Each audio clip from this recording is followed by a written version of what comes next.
Natalia Popovic on my left, and Laura Alderson also on my left, and then on my immediate right, Rick Ross, and on my further right, Bill Dalton. And I'm just going to do some opening remarks, which hope everyone can bear with me through that. In accordance with sections 45 and 53 of the Planning Act 1990 as amended, this meeting of the Committee of Adjustment of the City of Toronto is called to order. The Committee of Adjustment considers applications for variances from the provisions of the zoning that apply to property, permissions to extend or alter lawful nonconforming uses, and consents to sever property to create new lots. Land acknowledgement. We acknowledge the land we are meeting on is the traditional territory of many nations, including the Mississaugas of the Credit, the Anishinaabe, the Chippewa, the Haudenosaunee, and the Wendat peoples, and is now home to many diverse First Nations, Inuit, and Métis peoples. We also acknowledge that Toronto is covered by Treaty 13 with the Mississaugas of the Credit. Our hearing procedure today, the Committee of Adjustment public hearings are now conducted in a hybrid and in-person virtual format. Some participants and applicants will make their submissions in person, while others will participate virtually by electronic means through WebEx. The meetings are also streamed on the Toronto City Planning YouTube channel, and anyone wishing to view the hearing may watch on YouTube. Those who want to participate virtually and have registered in advance will be connected to their computer, tablet, smartphone, or telephone and have the option of participating via video or audio only. All virtual participants will automatically be muted on entry. When your item is called, you will be unmuted by the moderator, one person at a time. Those participating by video appearance will be temporarily upgraded to panelist. When your item is being held during this time, your camera will be enabled. You will only be visible during your 5-minute allotted speaking time. At all other times, your video will be disabled and you will be reinstated as an attendee. For both in-person and virtual participants, Committee of Adjustment staff will share presentations submitted in accordance with the written submission deadline. Those participating through WebEx are not allowed to use share screen or other panelist controls during a video appearance. Receiving a copy of the decision of the committee. People attending today in person who want a copy of the decision of the committee on an application must fill out a decision request card, and those participating virtually need to submit a written request for a decision by email. Please ensure that you include your name, address, and email address, as the Committee of Adjustment and the Toronto Local Appeal Body will be sending notifications and appeal updates by mail. If you do not agree with the decision of the committee, you may be able to appeal the decision to the Toronto Local Appeal Body or in some limited circumstances to the Ontario Land Tribunal. However, the provincial government amended the Planning Act and generally removed rights of third parties to appeal Committee of Adjustment decisions. Only applicants, the Minister of Municipal Affairs and Housing, and specified persons and public bodies are permitted to appeal decisions of the Committee of Adjustment under the new legislation. Appeal instructions are set out at the bottom of the decision of the committee. The procedure today, I will call each item in the order listed on the agenda. When making your submissions, where an application is uncontested, the agent or applicant may proceed with their presentation. When the committee does not require a presentation, applicants are asked to advise the chair should they wish to speak to the committee. The committee may ask questions and/or take the matter into committee for a decision. Each speaker, including the applicant, will be given a maximum of 5 minutes to address the committee. Someone will comment, or I will comment, when you are reaching the 5-minute mark. Any presentation or other materials you wish to submit to the committee must have been emailed in advance of the hearing. Staff and committee members cannot accept materials at the hearing today. When addressing the committee, please clearly state your name and address. Please remember to confine your remarks to the matters outlined in the application. The applicant or agent will proceed first and will make a presentation to the committee on the application. Please note that the committee may not entertain revisions to the proposals at the hearing today, as I mentioned earlier.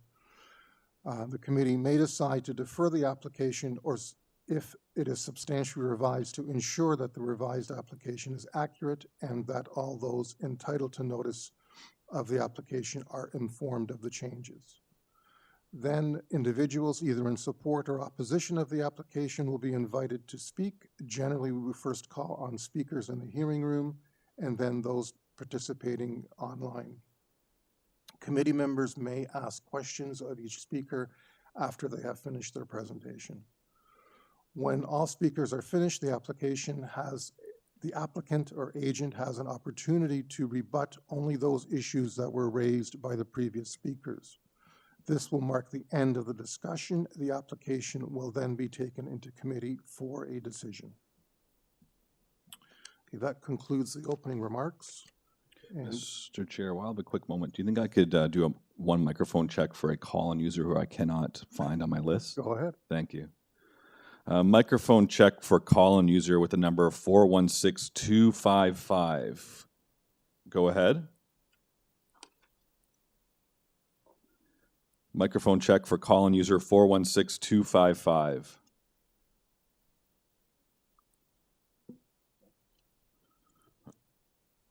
Microphone check.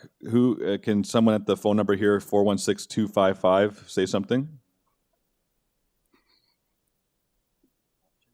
Okay, Mr. Chair, I guess we don't have to worry about it then. There's one more other person I'd like to maybe try and get here too, if we can have a second.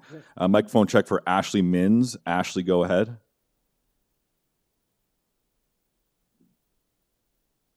Hi there.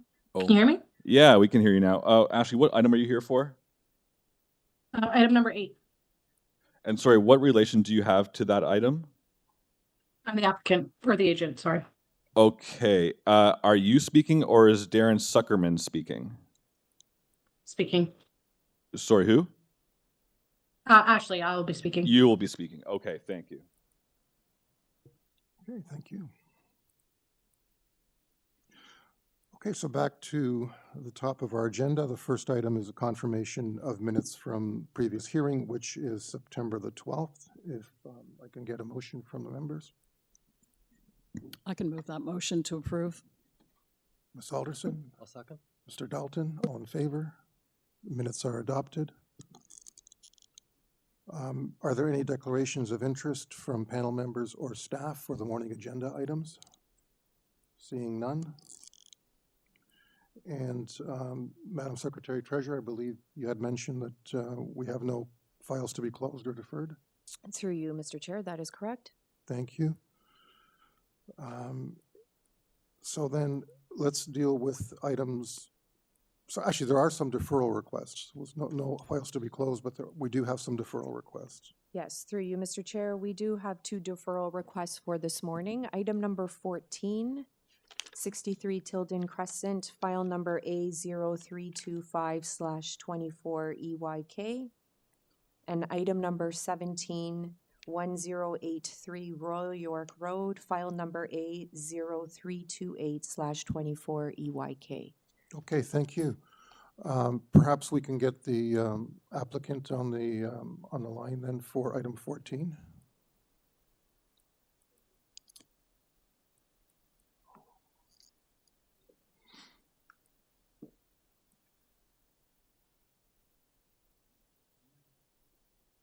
I believe it's Julia Curry, if my list is correct.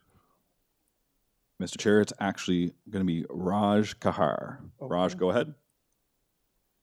Thank you, and good morning, Mr. Chairman, members of the committee. Good morning, As has sir. been noted, I'm counsel for the owners of the property. We're requesting a deferral for a couple of reasons. The first is that we've been engaged in discussions with planning staff to address some of the concerns that they have raised with respect to our application.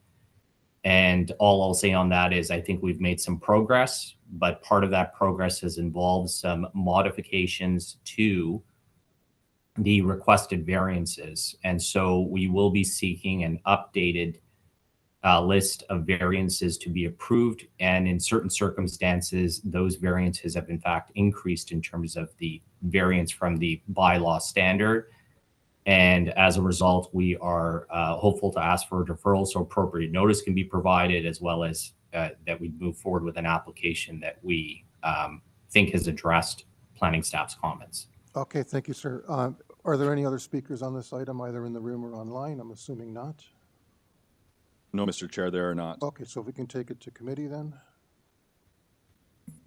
I'm prepared to move that we defer this item to give the applicant an opportunity to meet with planning. Okay, thank you, Mr. Ross. I will second that, Mr. Chair. Thank you, Ms. Popovic. All in favor?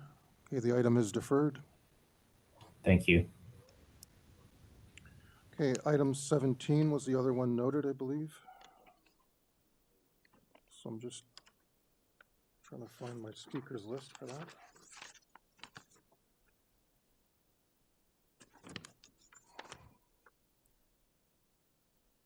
Nicole?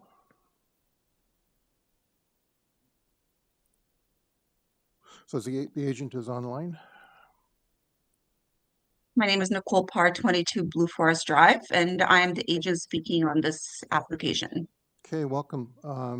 And can you just give us the reason for your deferral request? Absolutely. The reason for the deferral request is that we need some time to communicate with planning staff. They've raised some concerns about our application. As well, there was a memo in our folder from transportation raising some concerns as well. We need to essentially redesign the building to meet both planning staff and transportation concerns, as well as redraw our plans and get an appropriate zoning notice so that we can come to the committee prepared and ready to go next time. Okay, thank you, Ms. Pear. We had Rob Simpson as an area resident. Is Rob online as well?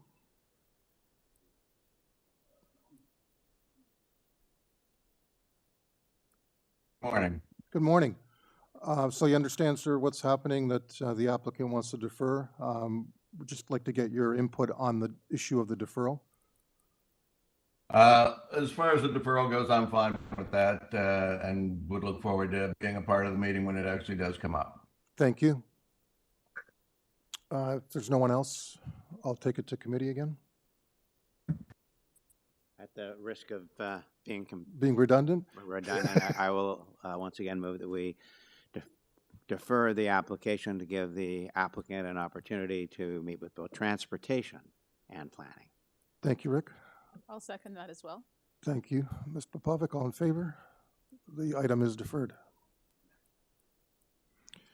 Okay, I think there was another one. I'm not sure. There is, Mr. Chair. Item number 1, I think might be a bit of a last minute deferral, but yes, there is. Item number 1. Oh, really? I wasn't aware of that. Never mind, Mr. Chair. I misunderstood when I was speaking with the agent earlier. I thought they were. It was news to me, but. Yeah, I thought they were mentioning they were deferring, but. Okay. I think we may have a notice issue on number 7. So perhaps we should just dispense with that right now as well. So, sorry, if I can find the speaker for item 7. Yes, Mr. Chair, that's Paul DeCuna. Okay. Paul, are you online? I'm here, Mr. Chair. Okay, so I know that you did a last-minute addition of the garden suite, but in the original notice that went out to the public, there was no mention of the garden suite, yet items 5 through 7 relate to the garden suite. So in my view, you have a notice issue. Okay. Do you agree?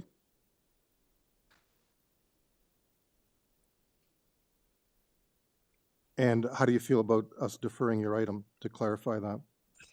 Yeah, we were, I'll be honest with you, Mr. Chair.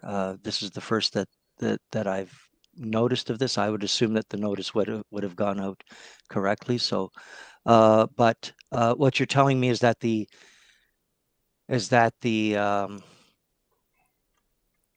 garden suite is not forming part of the notice. Is that correct? That's my understanding. Right. So. Then I don't think Which- we which- have a choice, Mr. Chair. That's what I'm thinking, because essentially the neighbors would have received notice with regards to the main building, but then it included variances for an item that was not spelled out in the actual notice. So unfortunately, and I don't know whose error that is, it may be a staff error, but unfortunately, we're going to have to defer. Okay. When is the next available hearing that we'd be able to participate in, Mr. Chair? The owners are anxious, obviously, to get their file. Obviously, and I don't think looked at, yeah. I don't think you need to resubmit anything, because I believe everything else is up to date, but it's just. Is in order. Yes, sir. Yeah.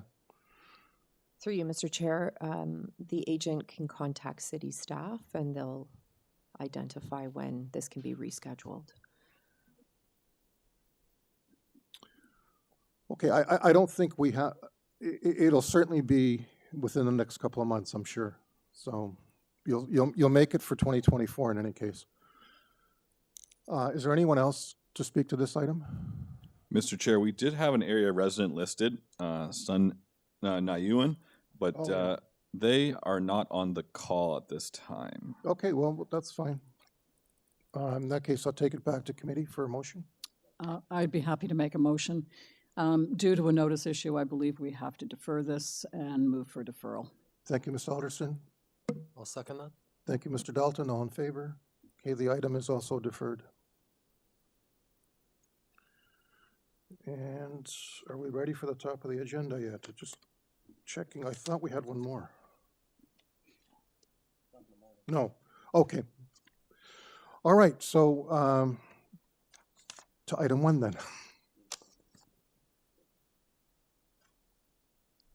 So item 1 is 367 Royal York Road. This is a application to legalize and maintain the converted commercial building with 2 dwelling units on the 2nd floor that is currently under construction. A previous Committee of Adjustment application approved variances related to the permitted use, height, and 1st floor of the main wall.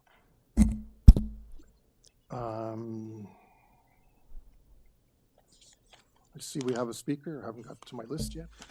Correct, Mr. Chair. We had the registered speaker. Well, the agent did not register for the file to speak, but it was David Moore, but we have Charlie Smith here to speak. Oh, okay. Welcome. Thank you. Good morning, Mr. Chair and Good members morning. of the committee. Address is 3 Church Street, Suite 200 in Toronto, Ontario. Okay, just if I can just do a little bit more of a summary. There are 3 variances being applied for. We have an order to comply. Metrolinx has provided advisory comments, and you have provided us a presentation Yes. in your last minute materials.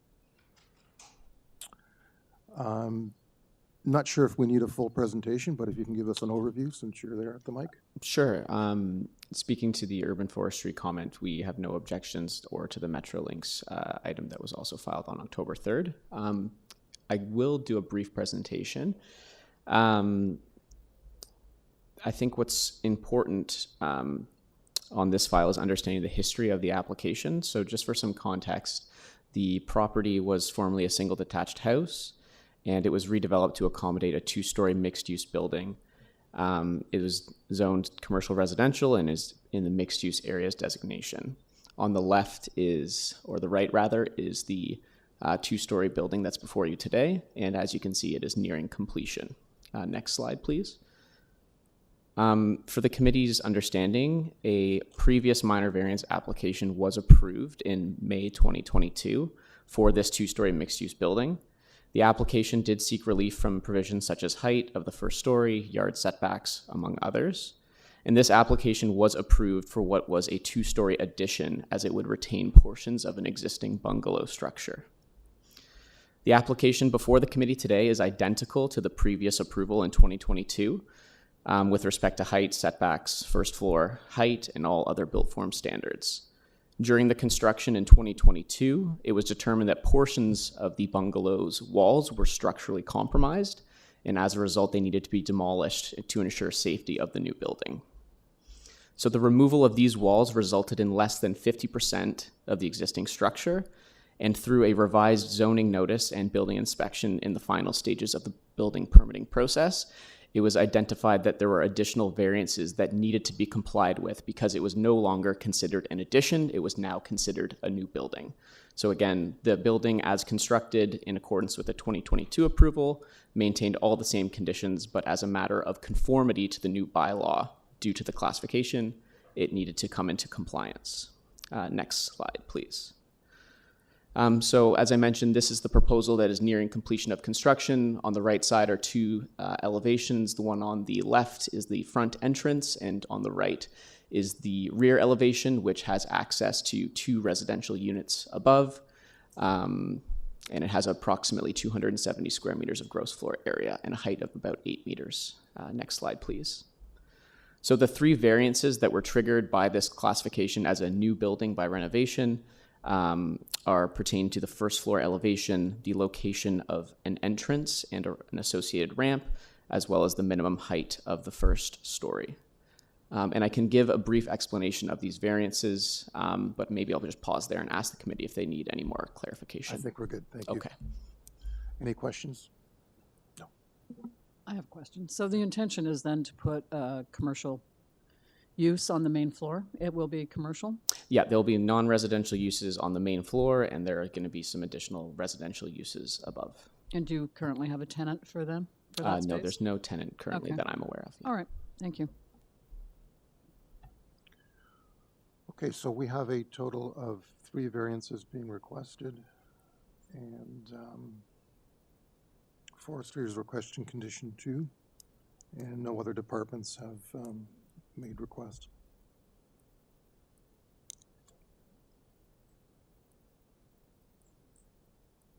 Anyone ready for a motion or any additional questions, discussion? I'm assuming there are no other speakers on this, so. No one on my list. I don't think we have anyone in the room, correct? So with that, I'd like to move a motion for approval, as I believe the application meets the 4 tests subject to Parks and Forestry comments. I believe number 2 was. Yeah. Forestry condition 2. Yeah, okay. And I'm happy to second that motion. Okay, thank you. All in favor? Okay, you have unanimous approval. Thank you. Thank you so much for your time.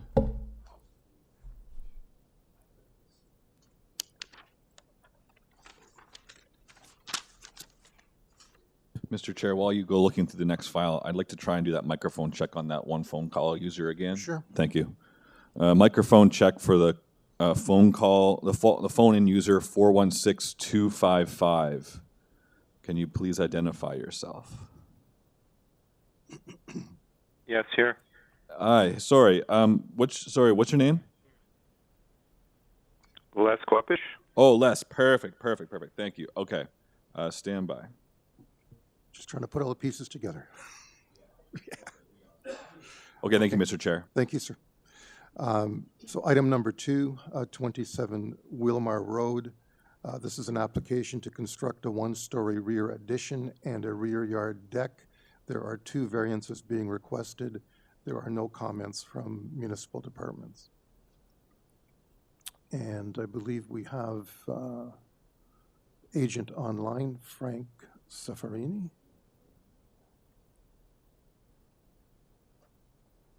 Frank, are you there? Here. Welcome. Oh, there you go. I just got unmuted. Gotcha. Yes, Chairman. I'm the agent for this particular item. I was informed yesterday afternoon by the client and owners that they will no longer be pursuing these variances. Oh. So I've sent an email accordingly, but I'm asking that this be closed, that this item be closed at this time. Okay, so you're looking to withdraw your application? Correct. Okay. Do you understand there will not be a refund situation because we've gone forward to the hearing date? I understand that completely, Okay. Mr. Chairman. Thank you. Would you like a motion?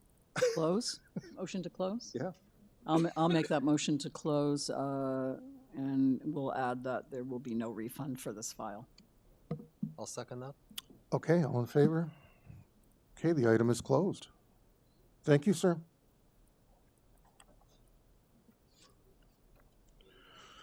Okay, so we're on to item 3, 52 DELEMERE Avenue. This is an application to construct a fourplex. There are 3 variances being requested, one of which has been amended. Forestry is requesting conditions 3 and 2. We have 18 letters of objection on file, and we have comments from the local councillor supporting the local residents. And our speaker is it Raymond Ziemba? That's correct, Mr. Chair. And for your note, we do have a couple. I do see other speakers, yes. Yes, and there are some additional in-chamber speakers that are not even on your list as well. Okay, we'll get them to but yeah. first after the applicant. That's fine. Okay, Mr. Ziemba. Good morning, Mr. Chair and members of the committee. Okay, I'm sir. located at 15. Oh, sorry. Go ahead. No, I just was going to say we will need a full presentation, obviously. Absolutely. Whenever you're ready. Okay, perfect. As mentioned, I'm Raymond Ziemba from SGL Planning and Design. I'm the agent located at 1547 Bloor Street. Can we start with pulling up the September 18th zoning review and turning to page 3, which is kind of already on there. So the proposal is for a 3-story fourplex, but before I get into the details, I would like to start by discussing the letters submitted by residents and the councillors. I reviewed them all and understand the concerns are generally related to the introduction of a fourplex in the neighborhood and the height.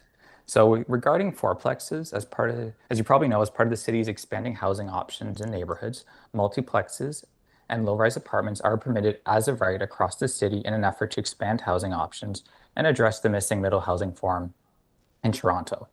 So as you can see on the zoning review, we are not seeking a variance for the building or the use. The second concern that came through from the letters was regarding the proposed height. As such, we initially deferred this and met with city staff and agreed to reduce the height from the initial 10.3 meters down to 9.2 meters. This is also reflected in the zoning review, and I'll speak to that height in more detail when I address the variances. So back to the proposal. Can you please bring up the planning justification letter and turn to page 1? So 52 DELEMERE is located on the north side of the street, northwest of the Dundas and Jane Street intersection, as shown on figure 1. The subject site contains a single detached dwelling with a driveway leading to a garage in the rear.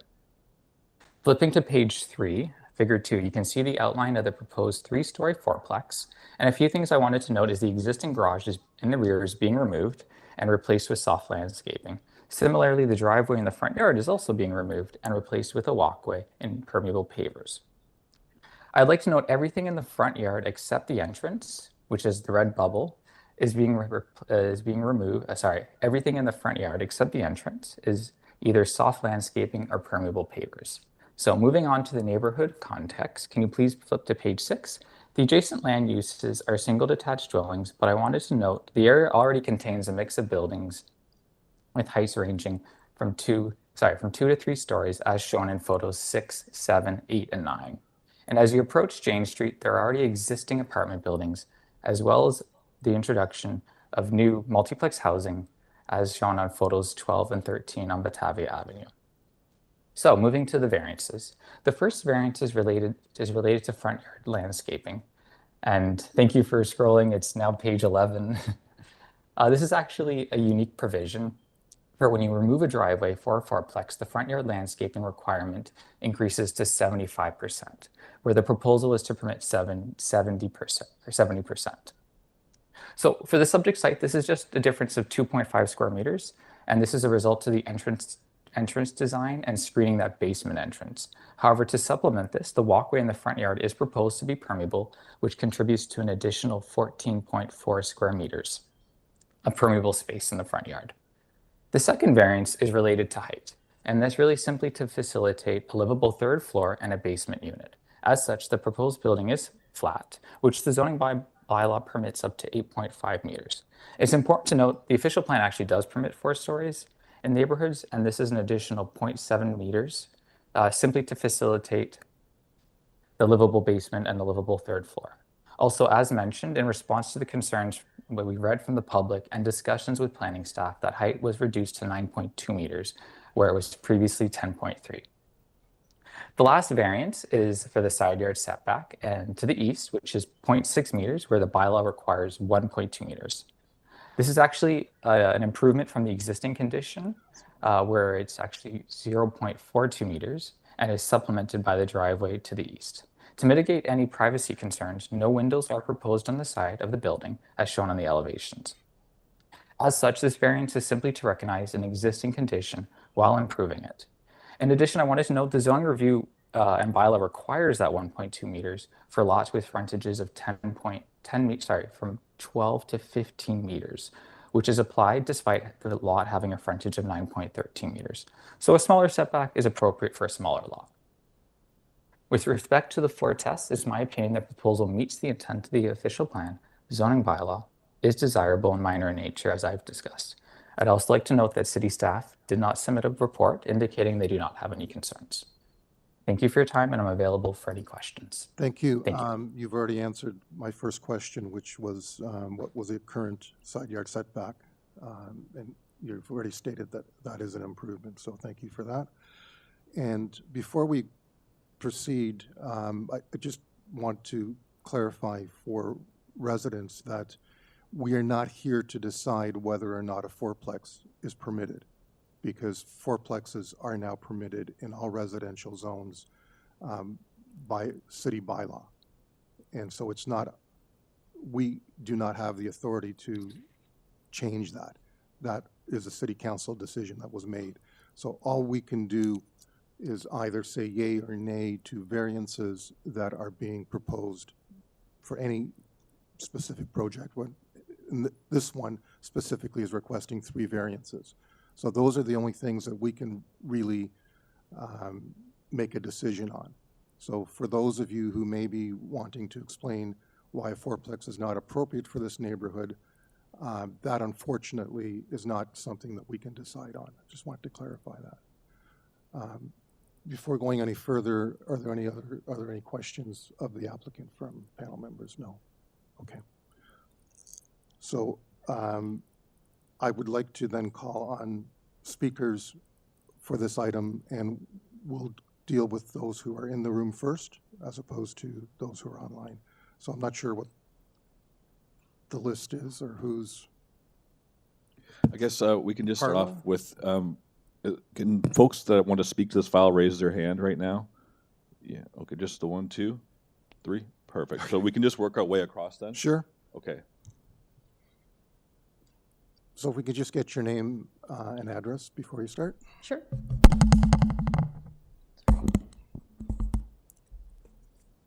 It's Rahul Desalasi, and I am at 54 Delemere. Thank you. Thank you. So I will begin. I want to thank my neighbors for their solidarity and support. I'm going to speak to variance for bylaw 569 to 2013. The minimum setback for the side yard. So our residence street is narrow, and I have firsthand experience when the fire department has had to come, and it's an issue because of the amount of cars already on the street and how narrow the actual street is. And our friend online actually gave examples of Jane Street, Foxwell, and Scarlet. That's not reflective of our street on Delemere. It's very, very narrow. And on top of that, to be precise, the drawings outline a garage in the back. It is a gardening shed. Even a single Mini Cooper or Fiat could not fit inside. Theoretically, there could be 2 adults living there per unit at any given time, totaling 8 adults. That means all 8 adults would have to theoretically own a car and would need parking permits to actually park on the street, further crowding our streets. First, we also have issues with snow removal. When I've moved there 12 years ago, they had the snow removal from the city come, and they've blocked anybody who was there, so we couldn't get out of our driveways.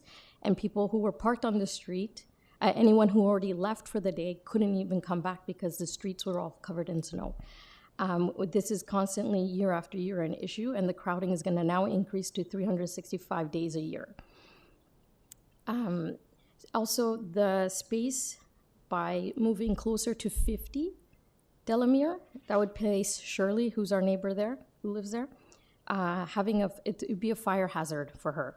If there was ever a fire on this fourplex, because it's so close now to the house, it would be an issue. Speaking to section 10/2010, this is bylaw 569 at 2013. Sorry, I'm nervous. There's water drainage issues in our neighborhood.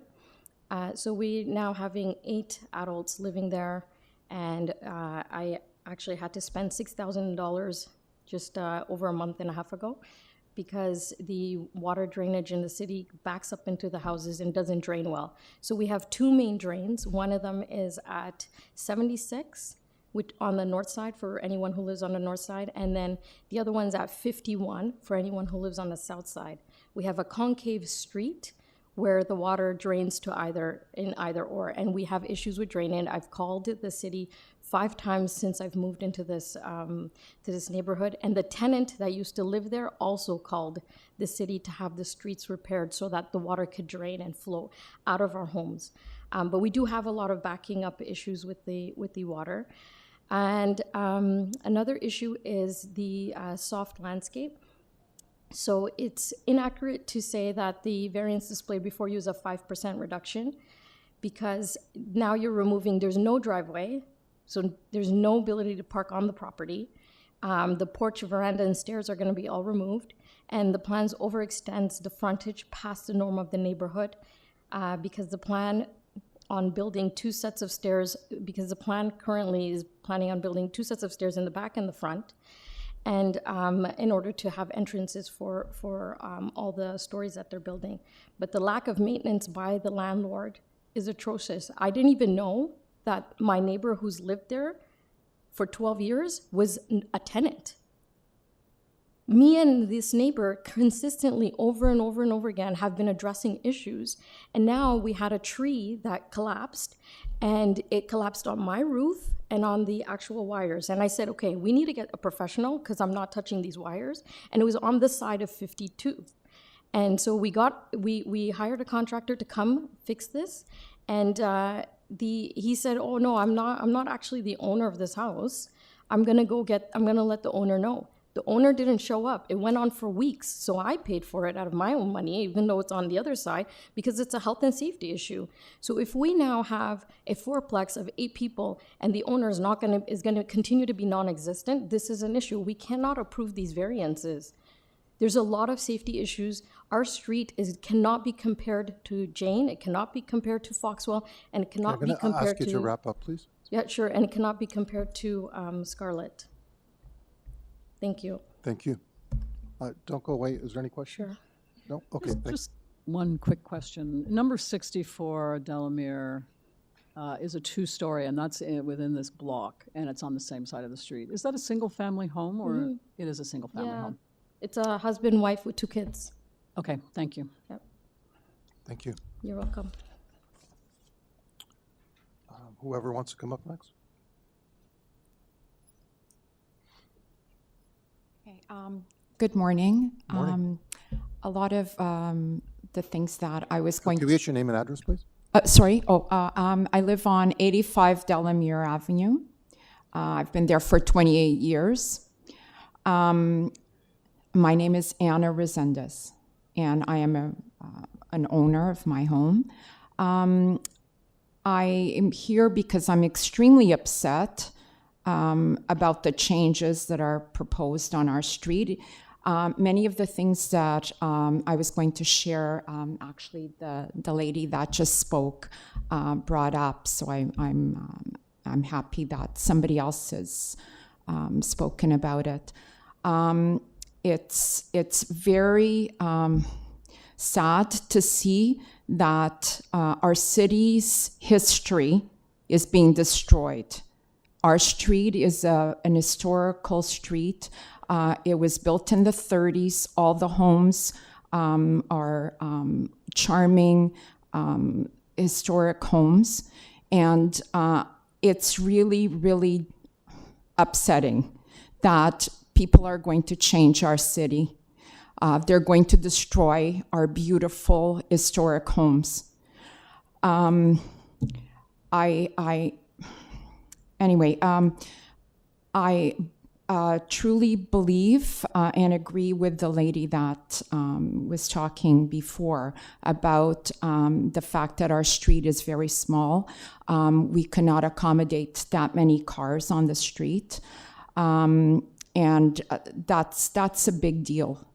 Not to mention the changes that our homes are single-family homes. We have a lot of bungalows, which are important for retirement residents that need smaller homes, one-story homes that are much easier to be able to move. And we're changing that on our street, and that's something that should not be happening. We don't have a lot of streets with small bungalows that can accommodate people with mobility issues. So I think this is really detrimental to our city. I'm not sure what else to mention. Like I said, I've been there for 28 years. I chose to be on that street. It doesn't hurt that you've said that you concur with the previous speaker. And Yeah. I think, the point's well taken. Getting into, again, we can't really get into the discussion as to whether we can or cannot allow fourplexes, because that decision has already been made by City Council. The only caveat to that is that they're supposed to fit within the character of the neighborhood. Yeah, and that certainly does not. So you've made that point, and Yeah. I think that's And pretty much all. that house does not fit into the thank you. character of the street, for sure. Okay. Okay, thank you.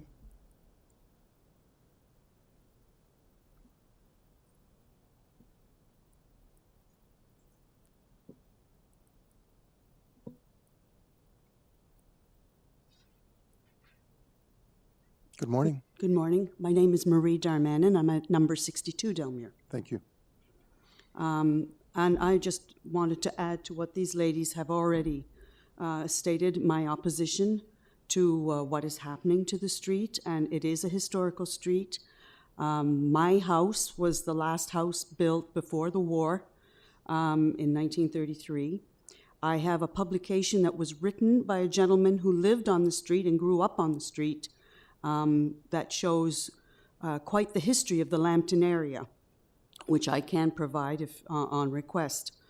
So yes, I'm adding to the fact that the charm of the street attracted me 28 years ago when I first moved there, and I loved it because of the bungalows.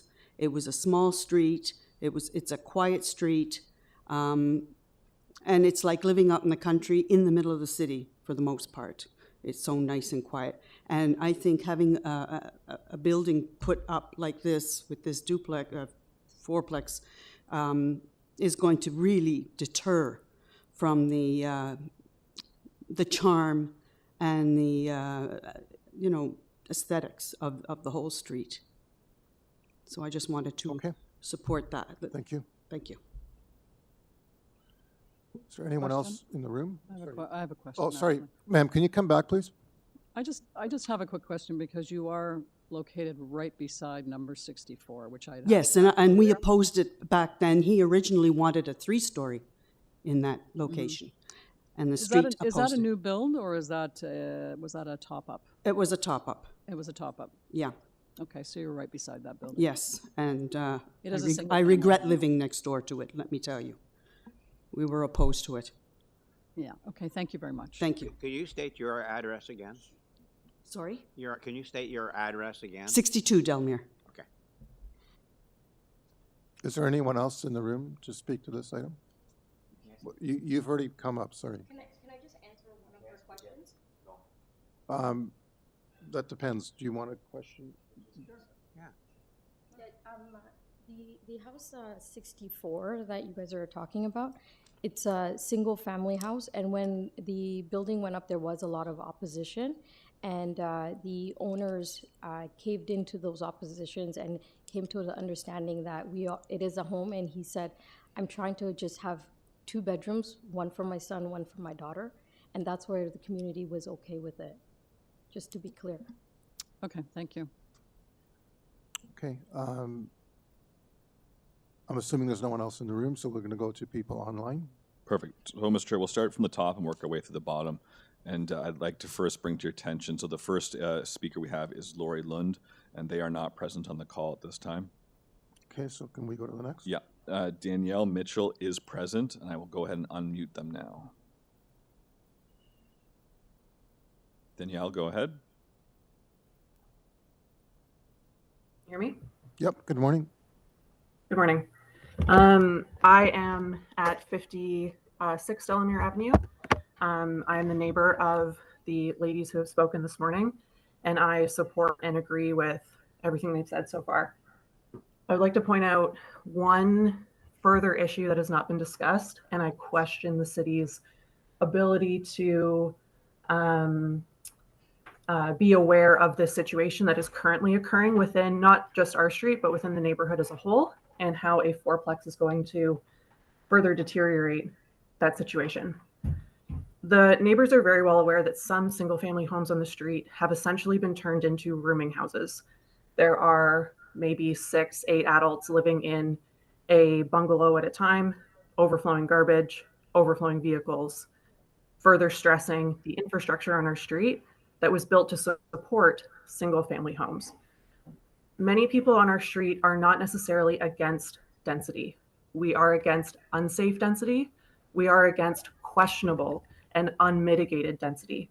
How can we assure that individuals living in a fourplex that have signed a lease are actually the individuals living in that unit? It's not expanded to 4, 6, 8 individuals. We've seen incidences in Brampton of rooming houses that have had fires for unsafe reasons. Speaking to the neglect of the landlord of this property, that's a concern as we increase the density. Rooming houses or homes over capacity, over what the home was originally built for, brings issues to infrastructure that was built to support a single family neighborhood. Sewage, backup of water, the top of the street at Scarlett and Delemere has a really interesting smell. That's definitely a sewage issue. So will the city change or improve our infrastructure to support the increase of density? That's a question on the city. That's a question that we have to support changes to the neighborhood. And if not, then we will continuously as a neighborhood not support this change of density when it will impact every single home on the street, not just from a visual perspective, but from an infrastructure and service perspective.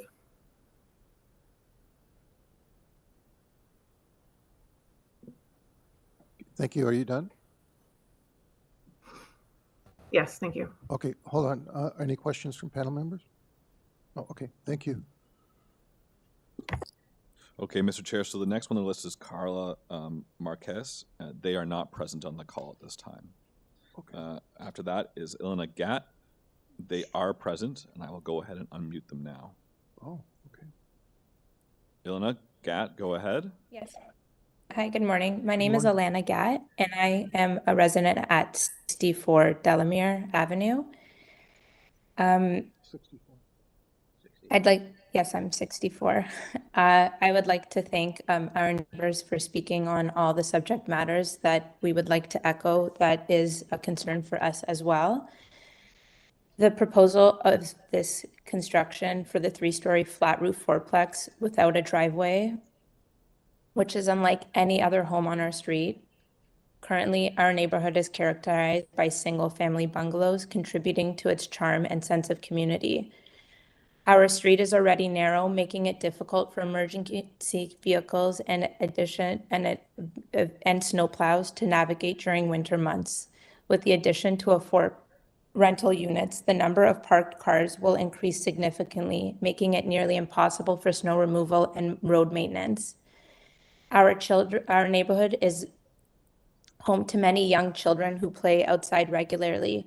The increase in traffic from the residents and visitors of the fourplex poses a serious safety risk, with more vehicles potentially speeding through our area with kids present. Our street has a significant history of sewage issues, with my home experiencing flooding twice, resulting in thousands of dollars of home damage. We've had to have over $25,000 of repair to our basement. Adding 4 new units will substantially increase the demand on our already stressed drainage system. More toilets, dishwashers, and washing machines will exacerbate existing problems and could lead to further flooding and property damage.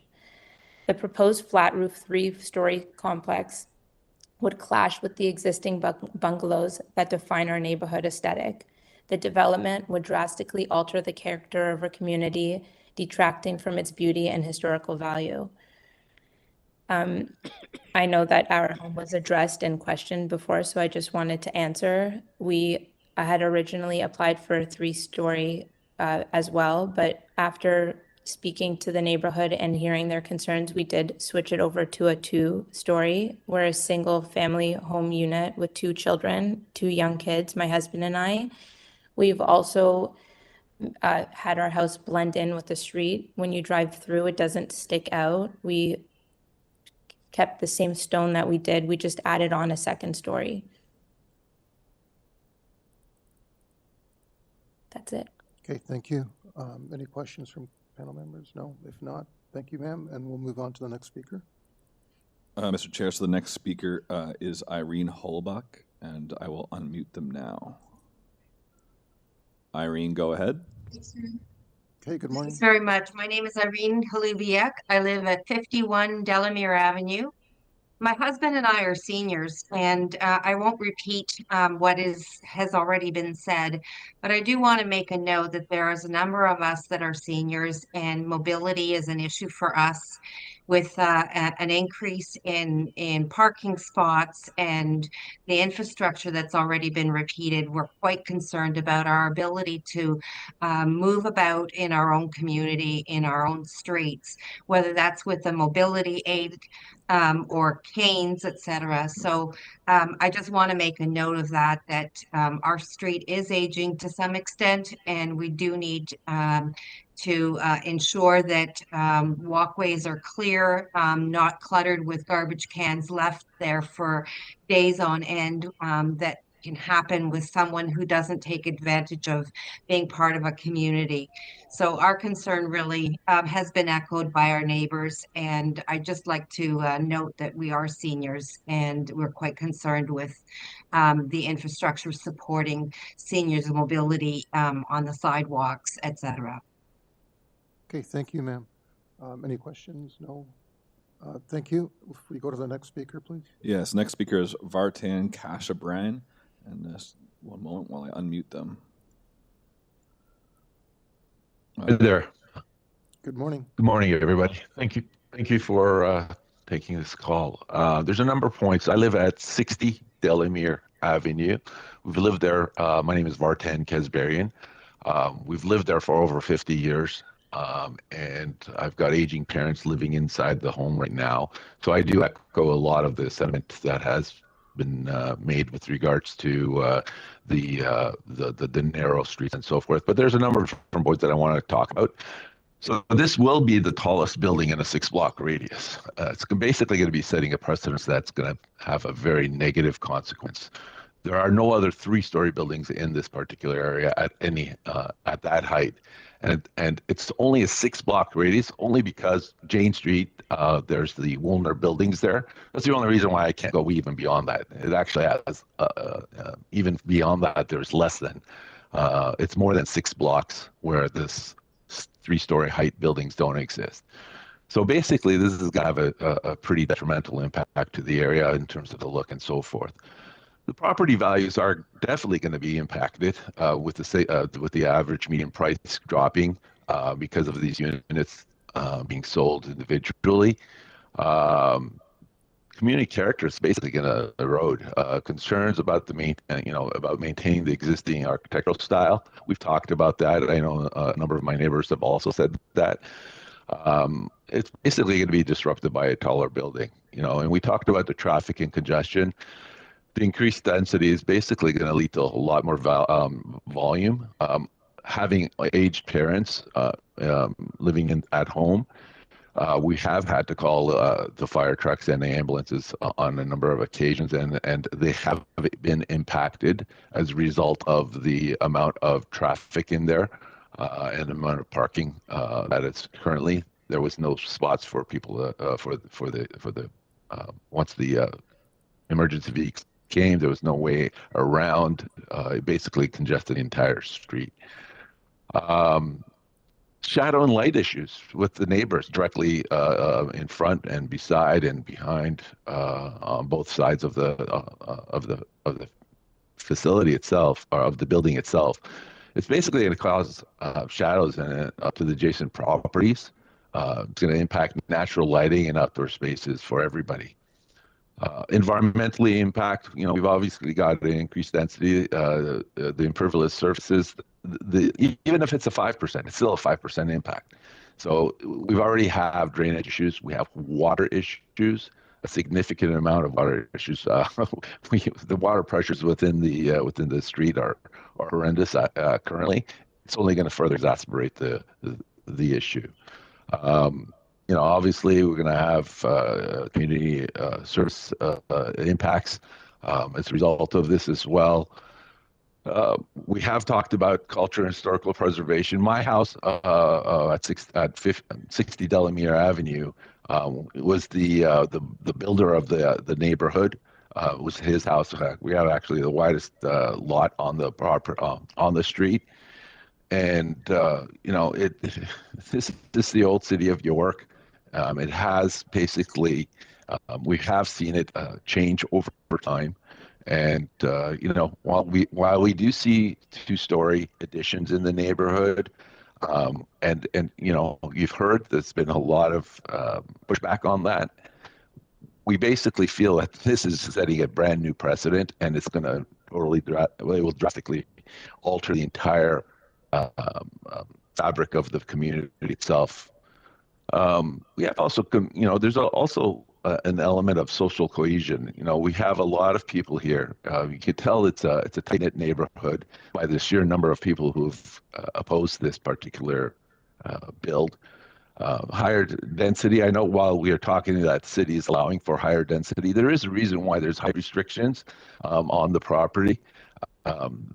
It's to keep the within the norms of what the neighborhood could manage in terms of parking, in terms of sewage, in terms of water, in terms of schools, et cetera. So having a change to that by having the first property do that, you're going to see multiple properties pop up and do exactly the same thing and reference this property as being the litmus test for allowing this thing to happen. I'm going to ask you to wrap up. I live next door to a rooming house. I shall. I live next door to a rooming house. There's 10 people living next door to my property at 58, and this is basically causing a concern for me that this is going to further exacerbate and have another impact on the in that house.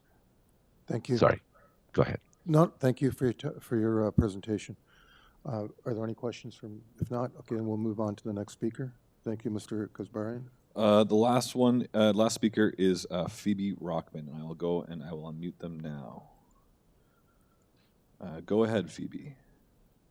Good morning, Mr. Chair and committee members. Like my fellow neighbors, I'm attending today to voice my opposition to the proposed minor variance adjustments for number Phoebe, 52 can we get your Delemere address, please? Avenue. Can we get your address, please? Oh, so sorry. Yes, so I'm Phoebe Rockman. I am the owner of number 68 Delemere Avenue. It is one of the bungalows on the street that was built in the 1930s. It's also a single family home. So I believe that allowing the owner of number 52 to replace the existing single-story home with a flat roof fourplex sets an undesirable precedent for the street and the surrounding neighborhood.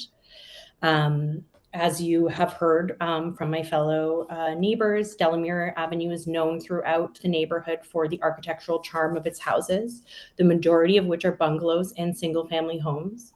Those homes that have been updated are no more than 2 stories and have been built to match the existing architectural style of the street and continue to house, for the most part, single families.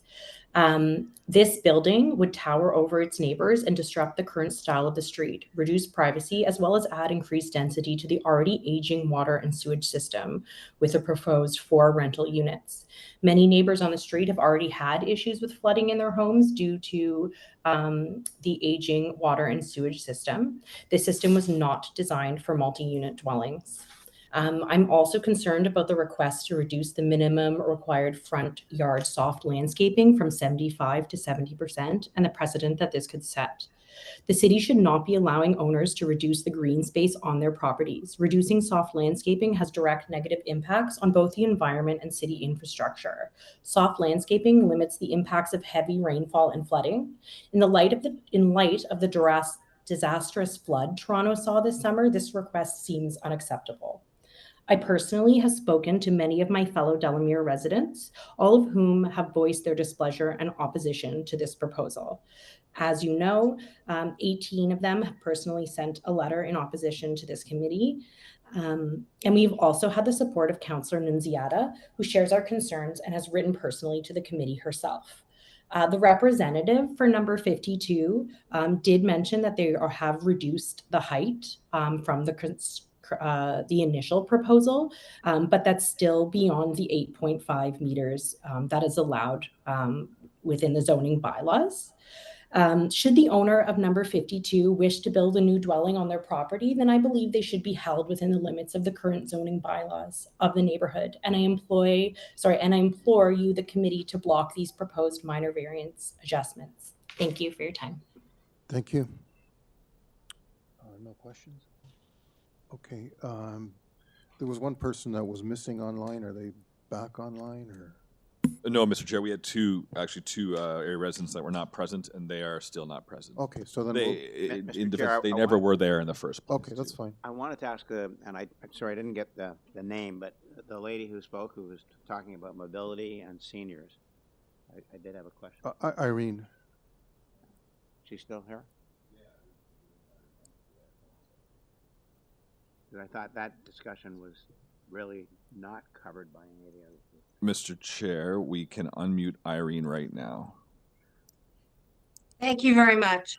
So yes, sir. You're the only one who's really talked about mobility as such because of crowding and so on. Can you expand on that a little bit about as a senior with, and clearly some of them do have mobility aids. I don't know if they have scooters, but certainly walkers.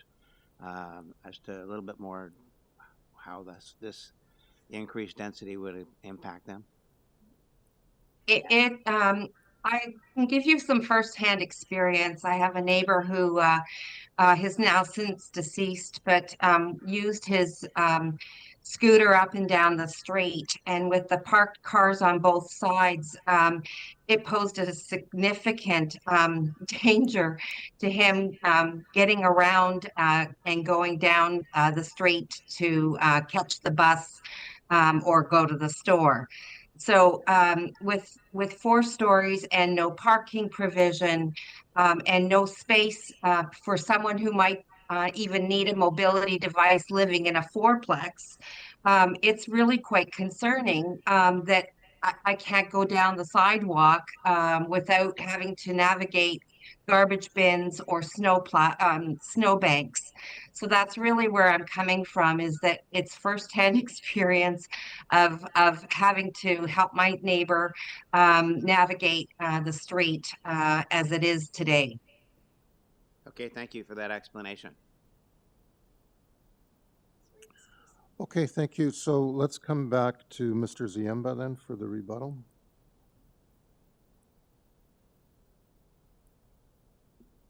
Thank you. So I will do my best. I've taken my notes and I'll do my best to respond to everything. So thank you everyone for expressing their concerns.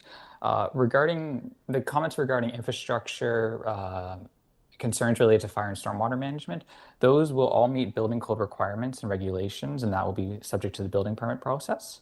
And further, regarding the stairs at the back, those are also just in accordance with the Ontario Building Code.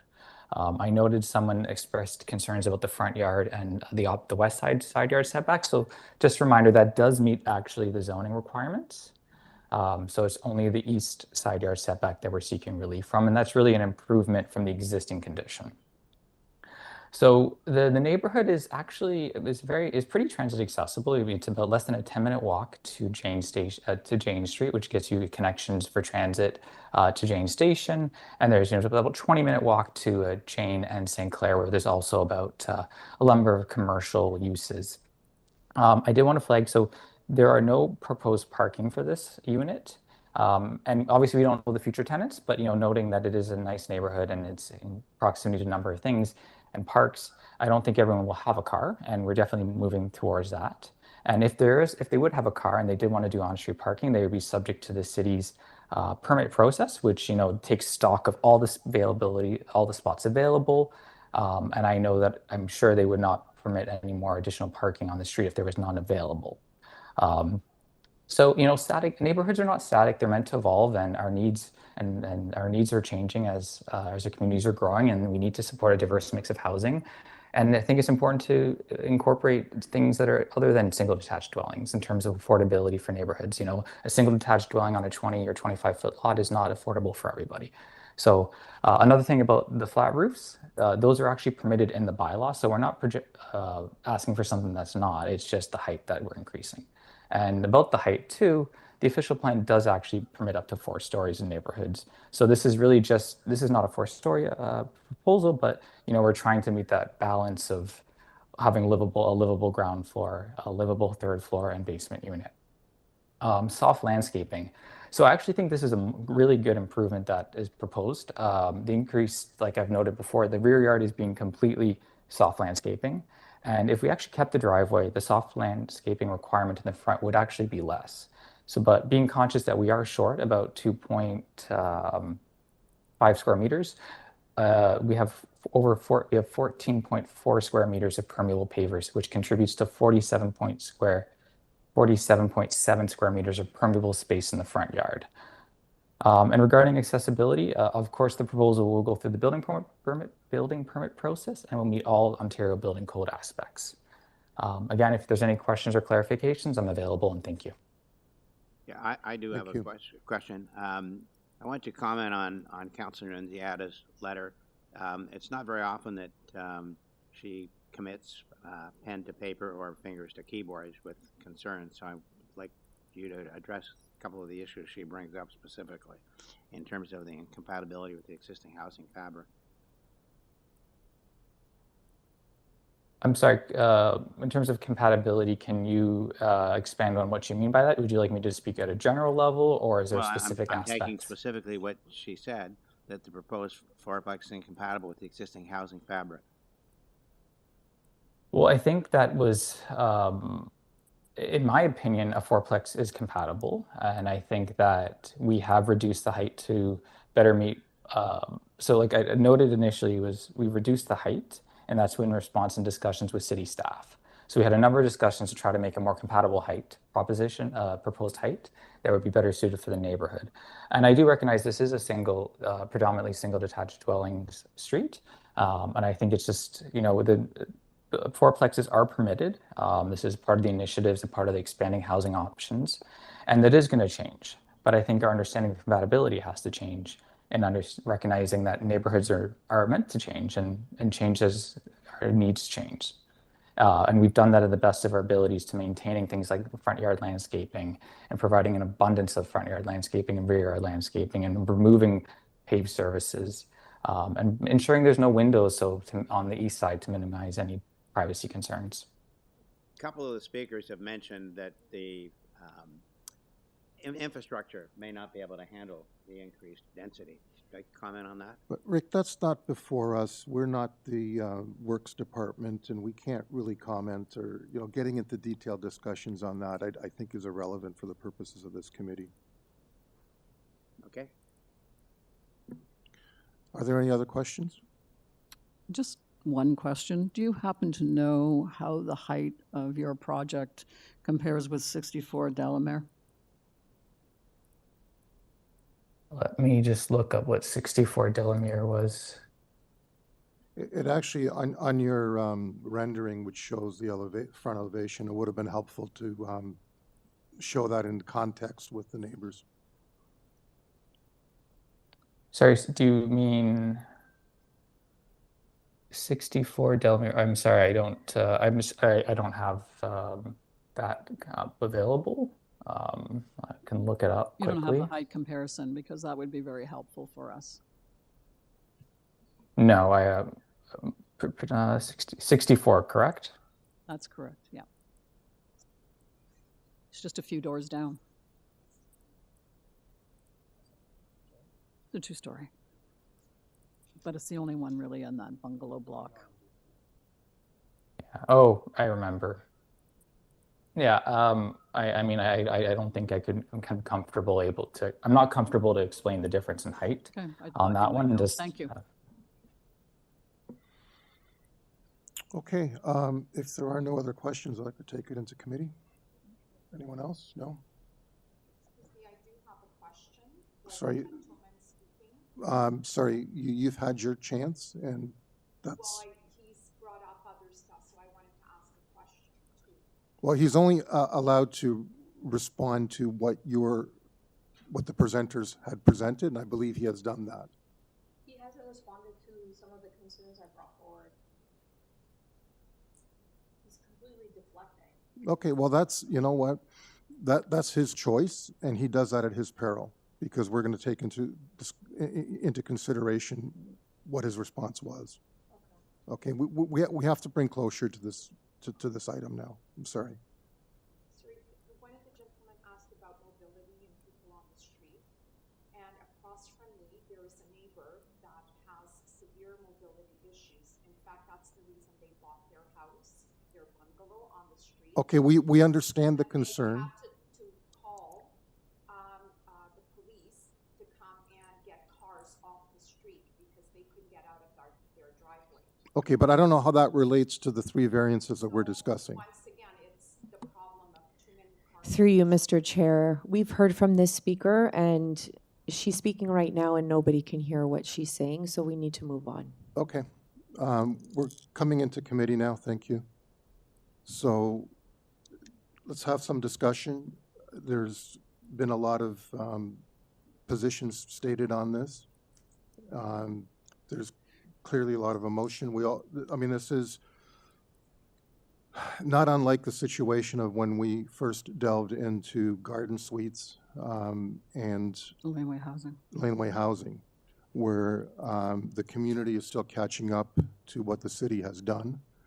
And a lot of the comments and opposition relate to the general changes as opposed to the specific applications. So I want to refocus on the specific application. However, I would like to make some points. Given that this is fairly new, I think we should also tread fairly carefully. And the performance standards that are still subject to these applications are meant to make these properties somewhat in conformity with the neighborhoods that they're going into. I think we've heard today that the height is something that is not going to be in conformity. I don't have any concerns personally with regards to the third variance 3, particularly if we were to impose permeable pavers as a condition. However, I do have issue with the height, although I do appreciate that the applicant has reduced that height and has tried to satisfy that. My other concern is with the side yard setback. I appreciate that it is a improvement over the existing situation. However, it's not the existing house that's being proposed here is going to be a much larger and taller property. And I think the performance standard should also therefore be higher. And I have a concern with the 0.6 setback. So those are my comments. I open it up to the committee for additional comments. Well, of course, I have comments. Please. So, you know, as the chair pointed out, this is a new built form for the city to undertake in neighborhoods throughout the city.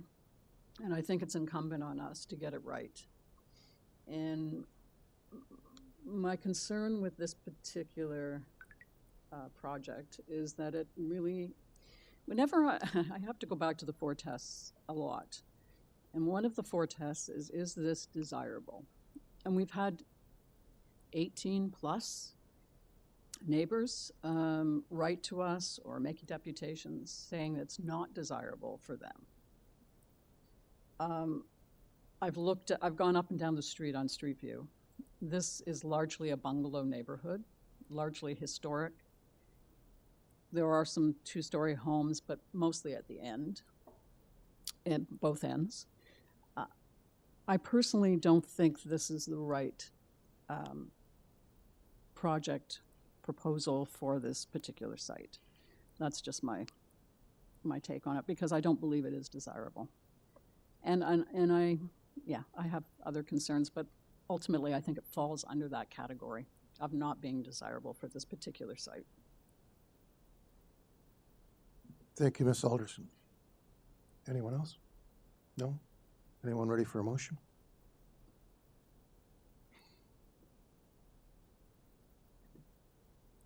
Mr. Chair, I appreciate the people that have come to speak to us, to make their statements. I appreciate the concerns that have been raised.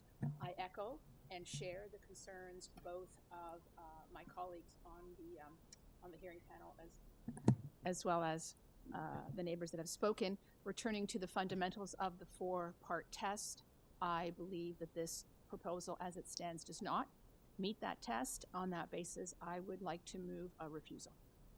Through you, Mr. Chair, is that as amended, because variance number 1 It's the was amended? Okay, Madam DST. Okay, thank you, Ms. Popovic. Is there a seconder for that? Second that motion. Okay, Mr. Ross, all in favor of refusal? Okay, the application is refused. Thank you. Thank you.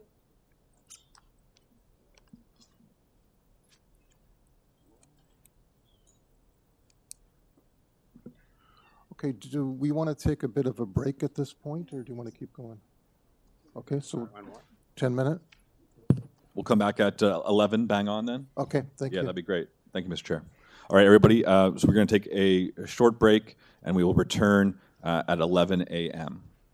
Thank you very much.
Okay, I know we're missing a member, but I think I'd like to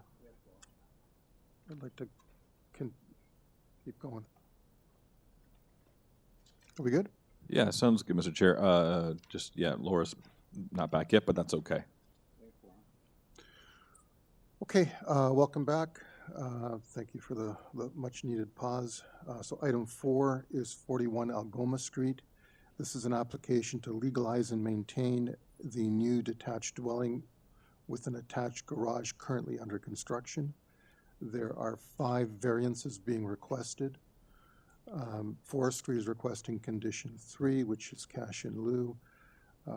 There is an order to comply, and Metrolinx has advisory comments. And we have a letter of objection from number 40. And the agent, I'm assuming, is online because I don't see anyone here. Nafish? Is he unmuted? Oh, she is, okay. Good morning. Nafish, go ahead. Perhaps they're still on break?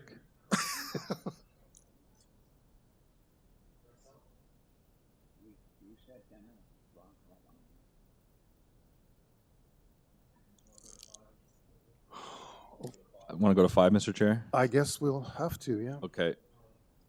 Okay, so we're going to hold down 4. Should we double back right after, or do you want to? Yes, please, Okay. because there's other speakers. Of course, of course. So item 5 is 35 ZORRA Street. This is an application to permit a parking deficiency for the 3 new residential buildings. There are 3 variances being requested. Transportation has conditions requested. And are you Eric? Yes. Welcome. Morning, members of the committee. Through the chair, my name is Eric Del Favreau, the agent for the application. We have reviewed the transportation comments and we have no concerns with them. I mean, they're basically just reiterating your ratios and, Yes. and asking that they be put in as a condition. Yes. So not too difficult to swallow. No concerns. Okay. Are there any questions? No. No? I'm ready for a motion if no one has any questions. Okay. Let it roll then. I move for approval of this application. It meets the 4 tests under the Planning Act and with no conditions. I would impose transportation. Oh, sorry, if you don't mind. transportation conditions, yes, sorry, yes, it wasn't just comments, they were conditions, so yes. I'll second that. Okay, all in favor? Okay, unanimous approval. Thank you, Thank you. sir. Can we come back to number 4? Yes, Mr. Chair, we'll come back to number 4, and I will unmute Nafish. Nafish, go ahead.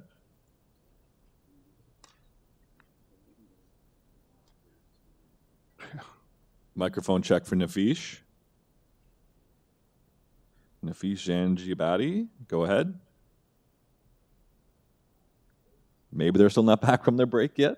Is Scott Shepherd in Scott person, Shepherd or is he online? virtual. Oh, he's virtual. Yes. Because I have him in person, sorry. No, but they are present on the call. Okay, yeah. Item 6. While you're getting ready for that, Mr. Chair, I want to bring to your attention the agent is present and an area resident. You have Andrew and Jennifer Reel. We have Andrew to be specific. All right, so this is number 58, RLE Boulevard. This is an application to construct a new detached dwelling with an attached garage and a new garden suite in the rear yard. The new detached dwelling will be a duplex. There are 4 variances being requested. Planning is requesting a condition of approval. Should we approve? There is a letter of concern from number 60, and there is forestry requesting condition 1. We have some letters of support in the last minute materials. 10, okay. But who's counting? Okay, so Rock Kim is the agent? This is Rock. Yeah, I'm the agent of the owner. Okay, welcome. Just before we get to you, can I just ask Andrew and Jennifer if they're here in support or opposition, or what their position is?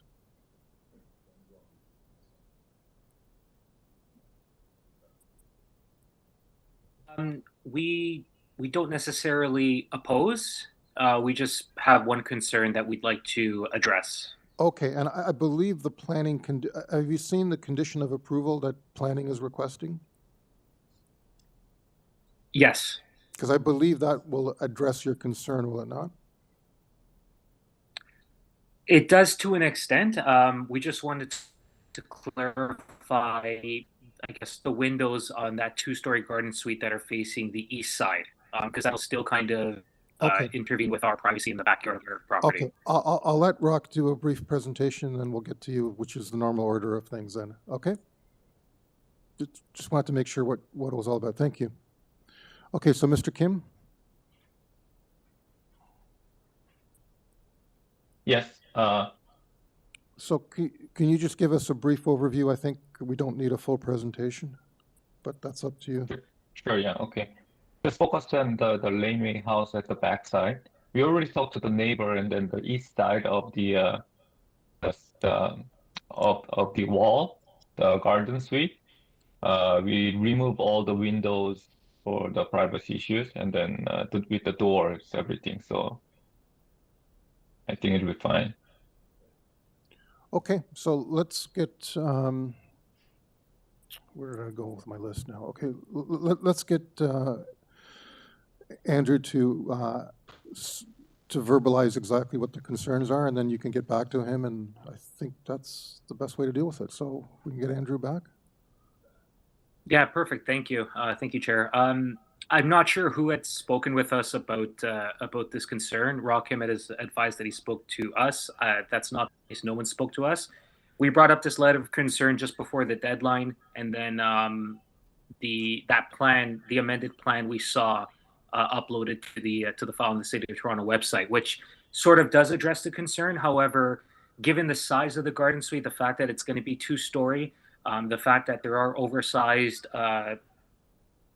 lots within this neighborhood, and we are adjacent to the 58 RLE Boulevard, we just wanted to make sure that our privacy on the east and south facing sides do not interrupt our privacy in the backyard. Okay, maybe we can get Rock to address that directly then. Mr. Kim, are you there? Yeah, yeah. I heard that the owner has been talked to the neighbors about that the side window and the doors, and the front and back we have only the roof, the sky, the roof windows, not the windows for the You mean for the skylight? walls. So yeah, yeah, skylight, yes. Okay. The front and back, and the east side we don't have any windows. Okay, does that I address? mean Okay, so just coming back again to Andrew, does that address your issue then? So just to confirm, again, and there's not going to be any windows on the east side, but will there be, obviously there will be a door on the south facing side, but will there be windows on the south facing side as well? Okay, the drawings are actually online. Mm-hmm. So I believe there is one. Okay. So yeah, I guess, again, there is one window on the south facing side. You are correct. I feel like our will be impacted in our backyard, especially given the fact that it is a 2-story suite.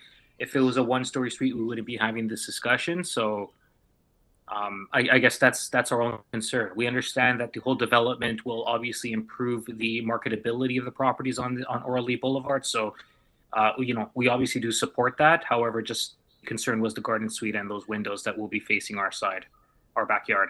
Okay, it sounds to me like maybe you and the owner need to have some discussions on how to mitigate this, but otherwise you're okay with the proposal overall. We're fine with the proposal. Again, no neighbors nor the Rockham has approached us with respect to this. So I guess, yeah, we can take that offline and have a discussion with them. Okay, sounds good. This is why I used to like the in-person. They can just go and talk out in the hallway. But anyway, a little harder to do virtually, but thank you. So any questions from panel members? No? Okay. Anyone ready for a motion? I will move to approve the application subject to the planning condition. Charlie, Mike? I will move to approve the application subject to the planning condition. Forestry? Forestry. And forestry. Forestry 1. I'll second that. Okay, all in favor? Okay, unanimous approval. Thank you. Mr. Chair, I've received an email from the agent for 4D1 ALGOMA Street, item 4. They were having some problems on their end, so they've logged out and logged back in. So we can go to item number 4 if you'd like and give them a shot. Yeah, I think I'd like to do that, given that there's someone else that's absolutely kind of waiting there as well. So microphone check for Nafish. Nafish, go ahead.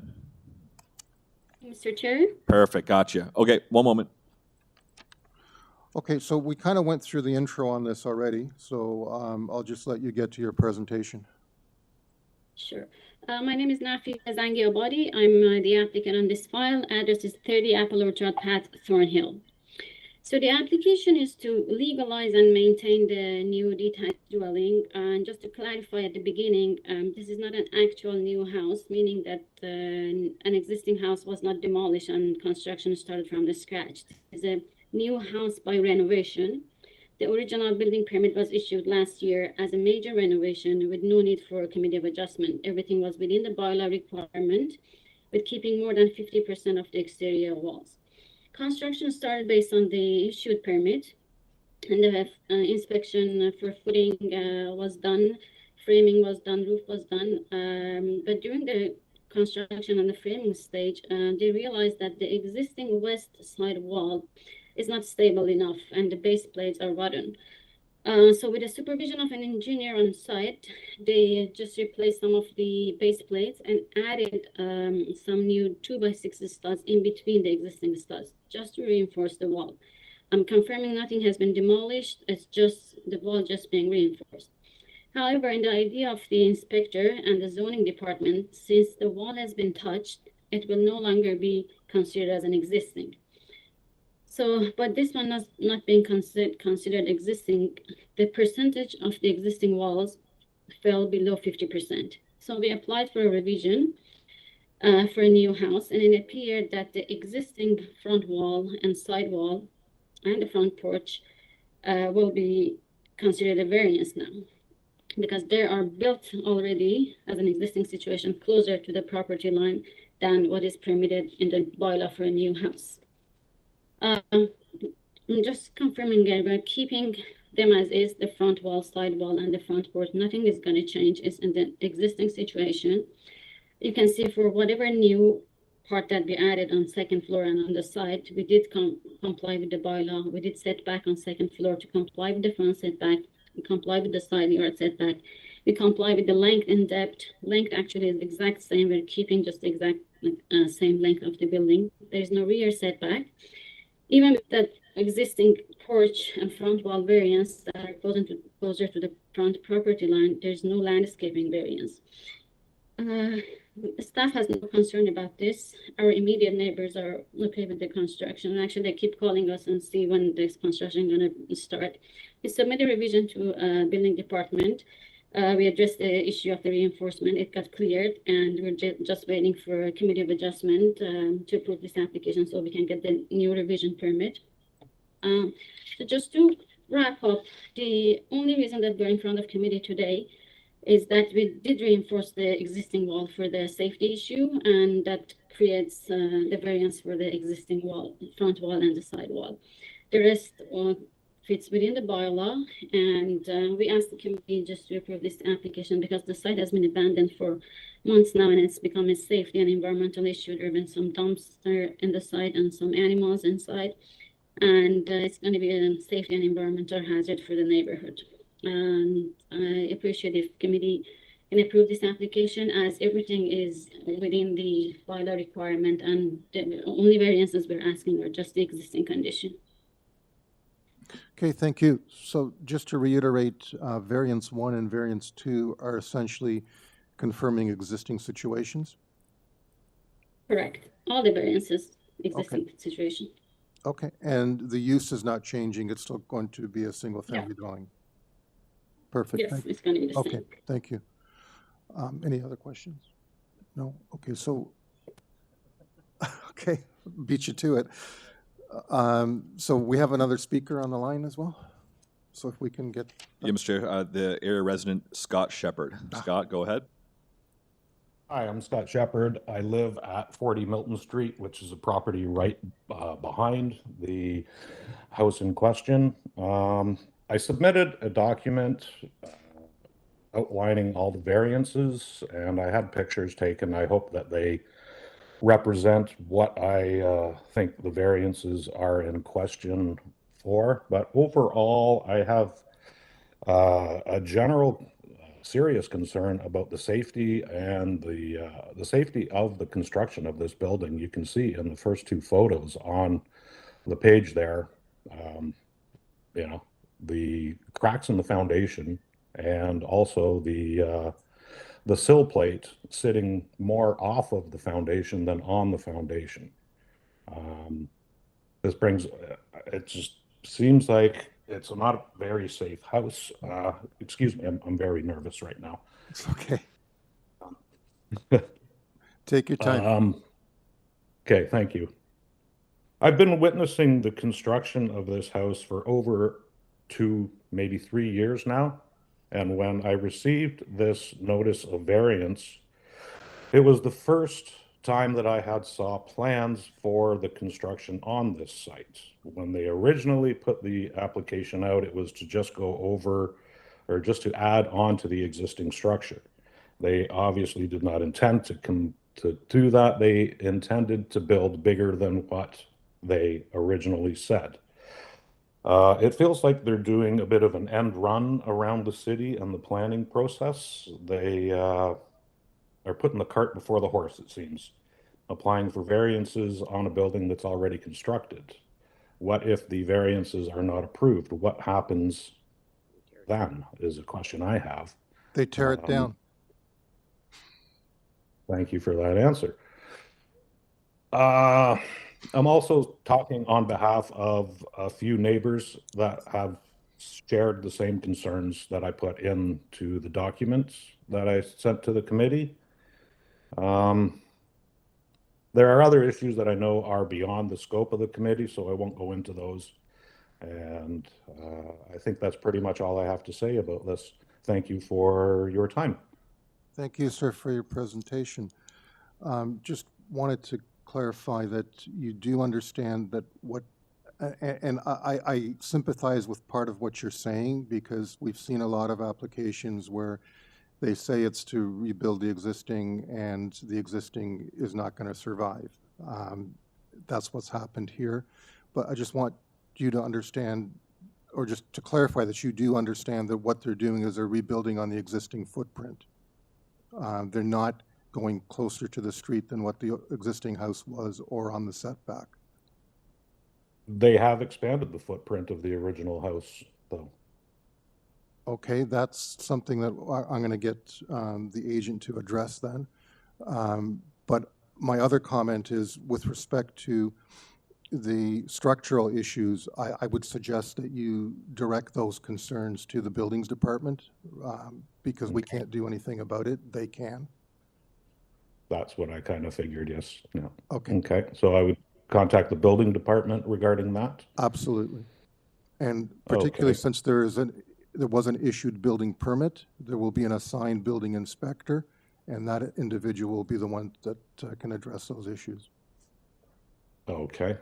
Can I also add my concern over the infrastructure capability of handling this bigger house and the garden suite they're proposing on adding? And also mentioning the lack of parking for the multiple families that will be living in the two residences on the lot. Our street is already very full with parked cars, and this will just add to the situation. Okay. Thank you. Is there we'll come back to that. Now, I'm going to come back to the applicant then. And just to clarify, is there a permit for a garden suite as well? And if you could address the issues of, are we building on the existing footprint or not?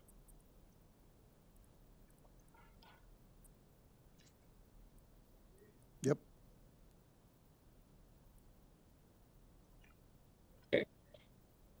Hello? Sorry, I was assuming there was no one else to speak on this issue. That is correct, Mr. Chair. There is nobody else. Okay. So I'm confirming that the existing footprint stays the same as original permit. We're not building an inch over what is existing there. That is to confirm. And I'm confirming that for the third time. And I have pictures there if you want to see. Nothing has changed, and I have to correct, nothing has been teared down. We just replaced the existing seal plates and added some new 2x6 studs in between the 2x4 old studs. So existing walls of the front and the side are staying. We are not overbuilding over what is permitted. And the city inspector has been on site several times. It's been confirmed, and the footprint is the same. That to confirm, nothing has been teared down. It's existing wall. And he brought up the issue of the safety, and the safety is the only reason that we're in front of the committee. And my client has waited for like months and is under huge burden. A financial burden for this, because they wanted to make this building safe, and that's why they added those seal plate and studs in between all the walls, and that caused the issue of the house being considered new and going to committee of adjustment. Otherwise, they would have finished this building months ago. So those two items to clarify, and then as for the garden suite, yes, there's a permit for garden suite and has been issued with no variance required. Okay, that's and I'm happy to answer any questions. I actually have a presentation and pictures showing the existing walls and the studs and the seal plates that have been added. If just I want to bring it up. Okay, can we bring the drawing up for the from the plans, for the site plan? We can have the site plan up. Yeah, one moment while our presenter digs up the site plan for you.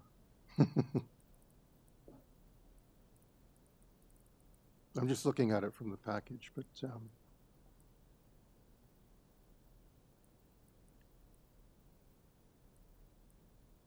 okay, on that site plan, there's a dashed line. Yes, if you go on the other page, it's more clear. It's on a larger scale. The next page. Okay. So Excellent. The only, what do the dashed lines represent? The dashed line are the second floor, because we're sitting back on the second floor to comply with the front yard setback and the side yard setback, because that is a new construction. So the second floor is going to overhang the current footprint, or it's going to be less than? It's going to be less. No, on the front it's going to be less than. On the front it's going to be less than to comply with the front setback. On the rear it overhangs, but it complies with the rear yard setback. I see. So the rear is cantilevered, and the front is going to be set back. Back. Correct. Okay, but the And ground. there's no variance for the. Yeah. Okay, but the ground floor plan is essentially the same. Same footprint. Correct. Okay. Exact same. And then just to confirm about the garden suite, do you not need any variances for it, or are you going to be doing that later? We don't. We actually got the permit for garden suite already, and there was no need for variance. Sorry, say again? We already got the permit for the garden suite. There was no variance needed. Understood. Thank you. And that permit was based on the existing structure or based on what you're proposing? It was based on the existing, but it really doesn't matter. It doesn't affect the garden suite. Well, the distance Because between there was no. the distance between the The garden. distance is the same. Yeah, it doesn't change because our rear side of the building, we're not changing anything. Like, as I said, the building footprint is the same. We're just the front and the rear that are existing are become the variance. There's no other variances on any part of the building. Okay, but you're and gonna that have, doesn't affect the garden. but you're gonna have a cantilever over the second floor. That doesn't affect the distance to the garden suite? Doesn't affect. No, that doesn't affect. It was in the original permit the same, and it's now the same. So we comply with the minimum requirement of 5 meter. Okay. Okay, any other questions? Okay, thanks for that clarification. No worries. So we'll take it into committee then, if there's any discussion or if someone's ready for a motion.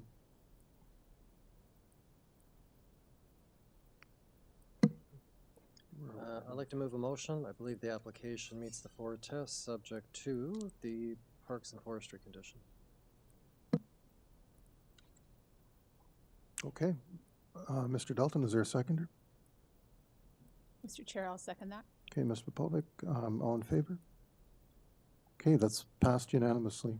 You have your approval. Thank you.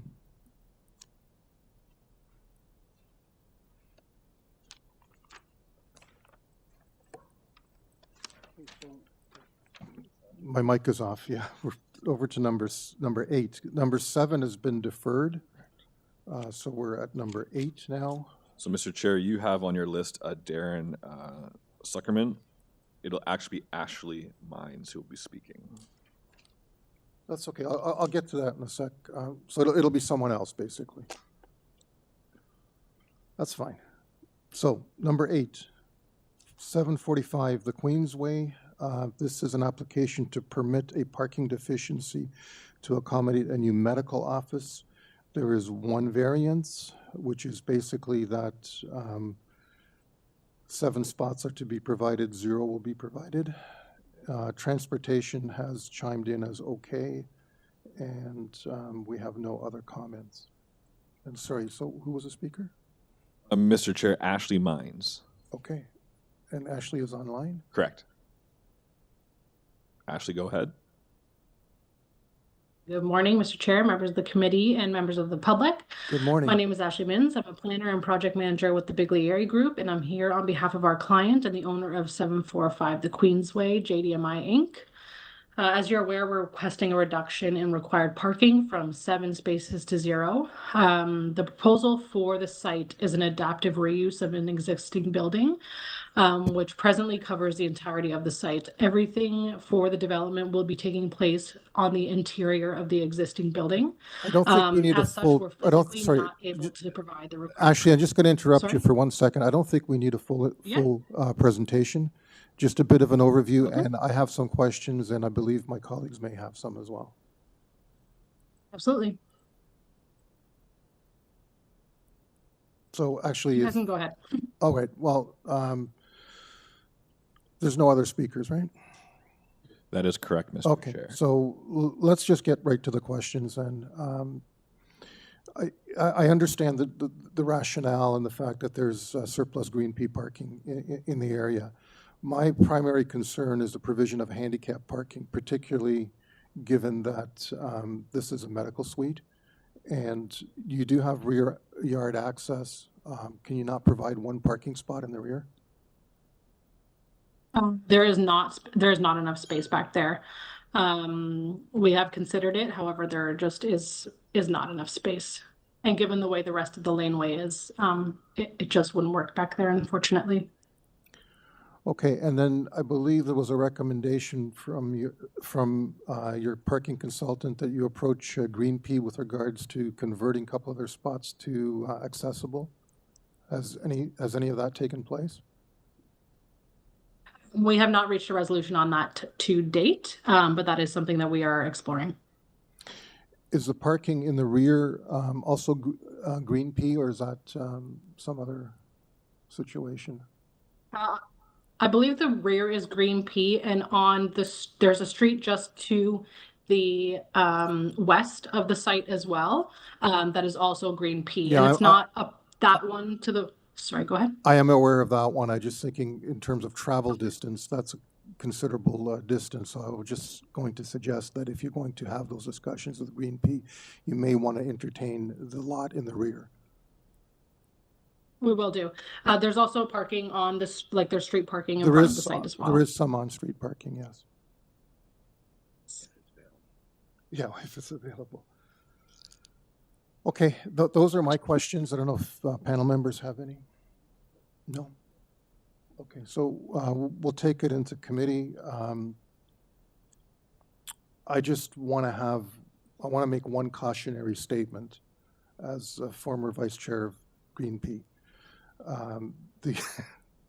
Sorry for the bias, but I just, there's a lot of reliance now because of the parking changes that, well, we can just, rely on Green Pea parking, but I think I want to minute this for the city's perspective, because there's also a lot of consideration about eliminating Green Pea lots that are underutilized. And, developers often cite, well, there's Green Pea lot that's underutilized, therefore we should have a reduction in parking, and you can rely on that Green Pea lot. But if those lots are going to be redeveloped in the future, which is what the city is looking at doing, then we're going to be locking ourselves into a catch-22 where that parking doesn't really exist. So just a comment I wanted to make. I leave it back to my committee for a motion. Is there some way you would like to try and incorporate parking? Your comment about being the medical office and yeah, I'd like to see a condition where the applicant is obliged to make, and I'm not going to hold them to coming to a final resolution, but at least obliged to make an application to Toronto Parking Authority for the establishment of a handicap lot somewhere within the appropriate distance of that site. Thank you, Mr. Ross. Yeah, I'm concerned about just relying on. Can we make that kind of a condition? Through you, Mr. Chair, who is it in satisfaction to? Who would be signing off on that condition? Me. Yeah, that is the catch. It's difficult to secure a spot on another property. No, that is the catch. I'm not suggesting that they actually secure a spot. I'm just. This is something that transportation needs. Transportation needs to look at this more closely, for sure. They do need to, but they did. Maybe that's something. Yeah, they did. Could easily be not available. Like at the June 24th addendum to the parking loading study indicates that TPA released their 2023 usage results for the 2 TPA off-street parking lots, and that usage continues to be at low levels. So but it's on that basis that transportation services signed off on it. I know. As the chair stated, those lots are going. A lot of those lots are going to disappear. Yeah. Right. Yeah. and then. But if they do underutilized redevelop, what they'll lots. do is they'll partner with Toronto Parking Authority, have that in the lower level and develop it on top. That's the idea. The Those, developer will pay for the parking. those sites aren't large enough to justify that kind of a development, but that's another discussion. Through you, Mr. Chair, we could also, I'm not sure if Etobicoke York does this, but it's for the record in the minutes Yeah. that, you know, the members strongly advise the applicant to continue figuring out. Working with Having discussions with Toronto Parking Authority with regards to establishing a accessible parking spot on their facility. So it's a recommendation rather than a condition. I'd be happy with that. It would only be in the minutes. That's not fine. In the decision. A recommendation Yeah. versus a condition. Okay, so then with that, I'd like to move a motion for approval, as I believe the application meets the 4 tests, and as there are no conditions. With the recommendation. With the recommendation that'll be contained in the minutes from our October 10th, 2024 meeting. Perfect. Is there a seconder? I'll second that motion. Thank you, Ms. Alderson. All in favor? Okay, unanimous approval.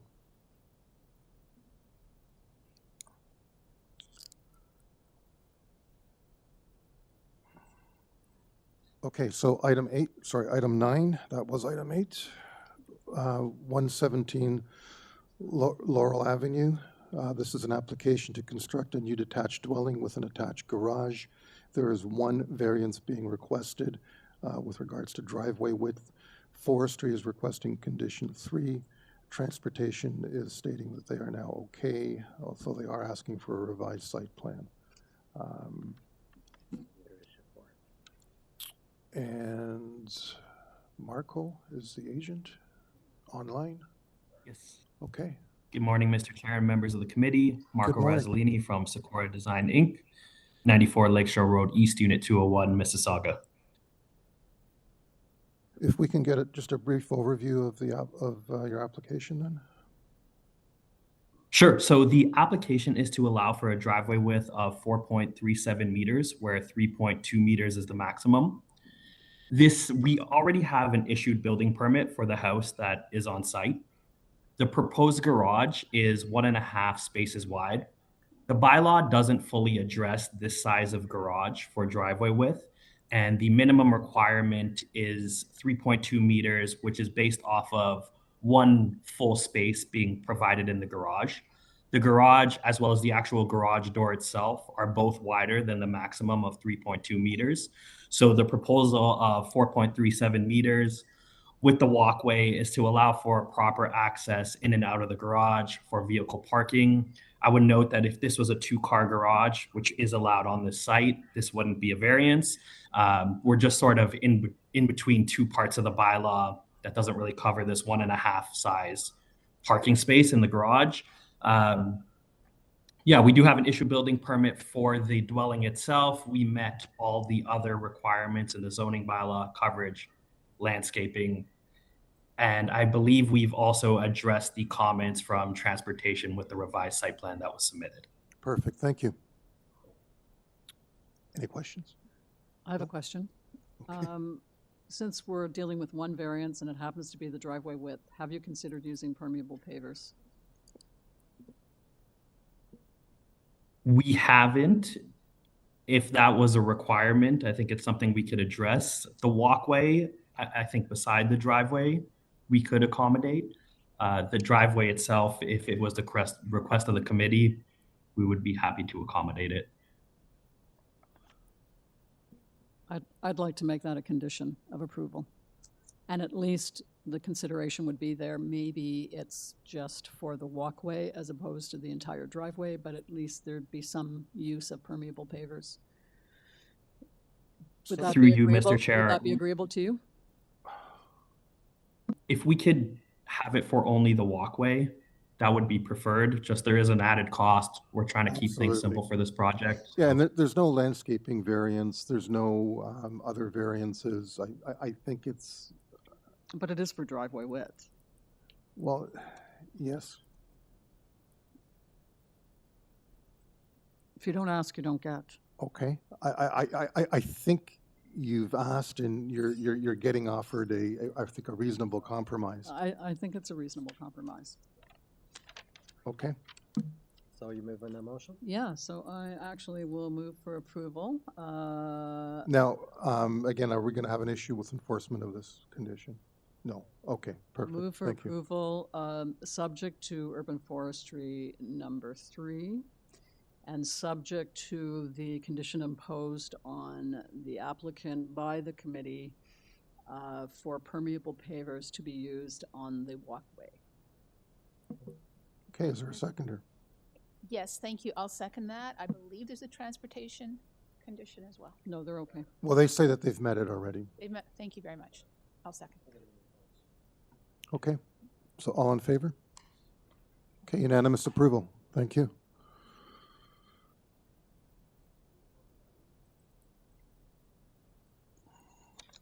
Okay, item 10. 31 Cloverhill Road. While you bring that up, Mr. Chair, I want to bring to your attention just the agent is actually Brent Davis, not Dino Dutra. Okay. This is an application to alter the existing detached accessory structure in the rear to permit a garden suite. There are 8 variances being requested. Planning is recommending, actually was originally recommending refusal, or alternately provision of a privacy screen, which I think also amounts to refusal of variance 5, but we'll get to that with the applicant. We have number 33 providing support. And, sorry, the applicant is now Brent? Brent Davis. Davis, okay. Okay, Mr. Davis, are you there? I'm here, yes. Thank you, fellow council members, for taking the time to consider our variances here. As a brief background on this, what we're trying to do is there's an existing accessory garage, separate garage, that is currently used with storage above there. And we are looking to convert the storage area up above to a habitable space as a garden suite. There are a number of variances here, and a lot of these are existing conditions based on the lawfully constructed garage in the back of the house, the back of the backyard there. So I can run through the variances here real quickly, and we're all aware of them. Number 1 is the rear yard landscape area. As you can see, we're not proposing construction of anything. We are simply trying to convert the existing garage upper area for a garden suite to help with the affordable housing situations in the city of Toronto. So we do also consider, even though it's not soft landscape, the platforms that are in the area are strictly use of the accessory of the garden suite, and therefore contribute to a total of 115 square meters as opposed to the 91 of specific soft landscaping. So we feel that is a bit of a contribution there that does help with the amenity spaces for the rear yard. Number 2 is for the angular plane. Again, this is an existing structure that was previously permitted and permitted to be constructed this way. Number 3, as well as we're 20%, we're 23% of the interior floor space, and we're only allowed 10. Again, this is just the existing space that was originally permitted under the original permit. Number 4, the rear yard setback. So the rear yard setback for the existing auxiliary building was previously approved and constructed as such. I know there's concern about the platform at the back of the building being so tight to the building and the entrance.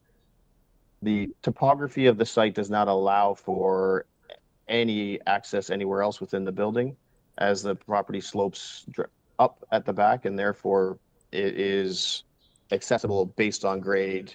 And you can see from the photos that were attached as part of the submission. The side yard platforms. So we do actually have a privacy screen on the south side that neighbors are neighbor to the south side.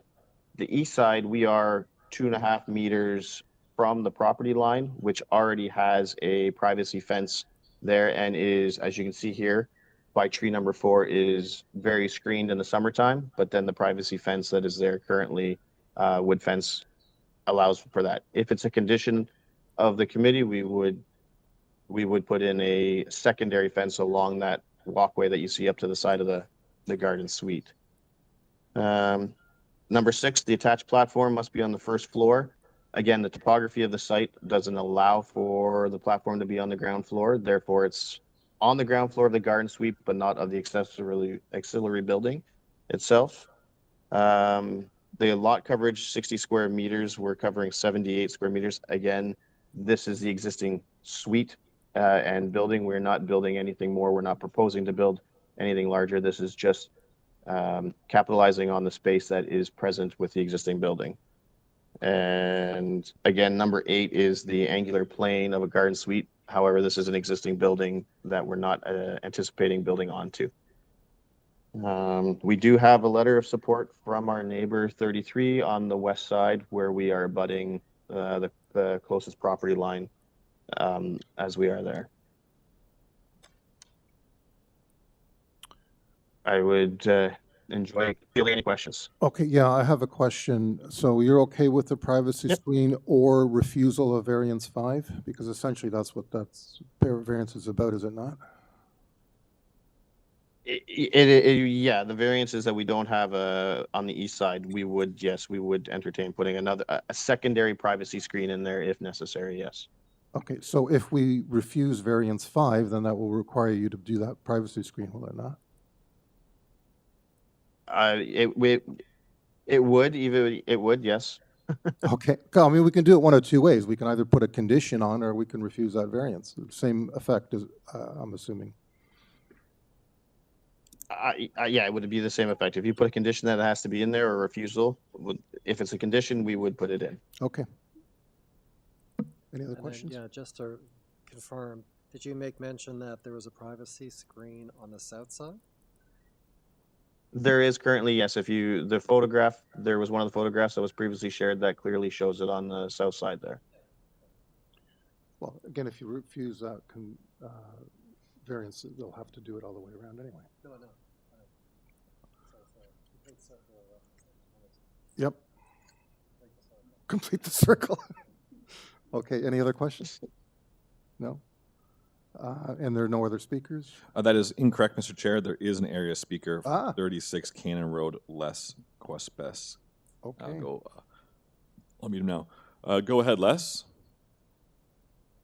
Okay, good morning. My name's Les Quapish. I live at 36 Cannon Road. My house is on the north side of the proposed garden suite that they're proposing. I'd just like to say some history. The original house was a 1,000 square foot bungalow, increased to a 2-story, 2,000 square foot house. It had a single car garage with 20-foot setback. Double garage was built with a 5-foot setback from my property line, which is fairly close. And also, when the garage was built, there was no rear door. A rear door was added afterwards, illegally cut out, and the platform and stairs attached to the building so the second floor can be accessed.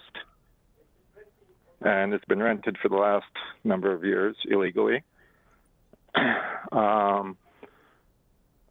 So I'm totally against any further height additions, because when the original 2-story garage was added, it was a barn-style roof that was added for height restrictions.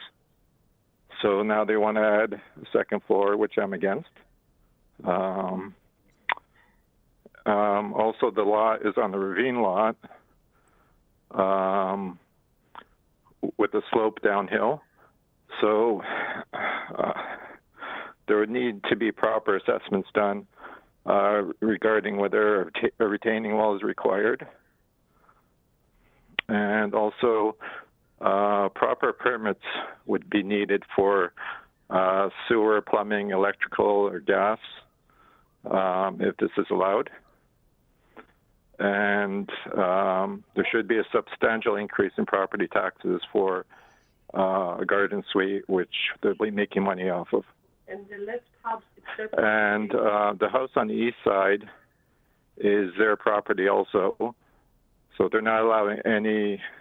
They're agreeing to it because they own the house, so there's no objections from that side. And a couple of my neighbors did not get any notices of this, so they weren't able to call in because they had no notice. So also I'm not agreeing to any increase in size. And on the north side, where my house is, if anything's allowed, I don't want any doors or windows for privacy reasons. And also, another point is, if somebody is renting the garden house, is there a provision for increased parking? No. And that's all I have to say. Okay, thank you. Any questions? Just to clarify, sir, are you at 36 Cannon? Is that your address? Yes. Okay, thank you. Yes. It's on the north side of the proposed garden suite. Mr. Chair, I have a question. Sure. Question of Madam DST. Is there any indication that the speaker mentioned that some of his neighbors didn't receive notice as far as the city's concerned? Notice requirements satisfied. Through you, Mr. Chair. My neighbor at. Can you hold on a sec? Sorry. Hold on a sec. Okay. Through you, Mr. Chair, I can confirm that the notices did go out to a 60-meter radius. There's also a sign posted on the property for those residents that don't fall within the 60-meter radius. So, proper notification has been given. Thank you. Thank you for confirming. Okay, thank you. Sorry, what neighbor did you say didn't receive notice? Okay, my neighbor at 28 Cannon, Martin Chipashchuk, did not receive a notice because I talked to him 3 days ago. Okay. All right, we're going to come back to the applicant to address some of the concerns that you've raised. There's no other speakers, I'm assuming? No? That is it, Mr. Chair. Okay. So, which item are we 10? Mr. Davis? Yep. Can you hear me? Yeah. Okay, so to address the concerns, we are not going to be building anything any higher. Everything that is built form is built as it is currently. So we're not topping up anything. We're not doing anything else. We will be making a building permit application for adding dormer windows on the east and the west side of that to allow more light into the space itself. So as far as it being rented out and livable at this present time, I can't comment on that as I'm not aware of that situation right now. But when there will be full sets of permits submitted to the city to address all mechanical plumbing considerations, and will fully oblige by the Ontario Building Code requirements. Okay, thank you. And we note that there are no variances for height. Correct. Any questions from panel members? No? So we'll take it into committee. Any discussion? And then if someone's ready for a motion. I'd like to make a motion for approval. I believe the application meets the 4 tests subject to the condition in the planning memo. Okay. I'll second that motion. Okay, Ms. Alderson, second. All in favor? Okay, that's unanimous approval. Thank you.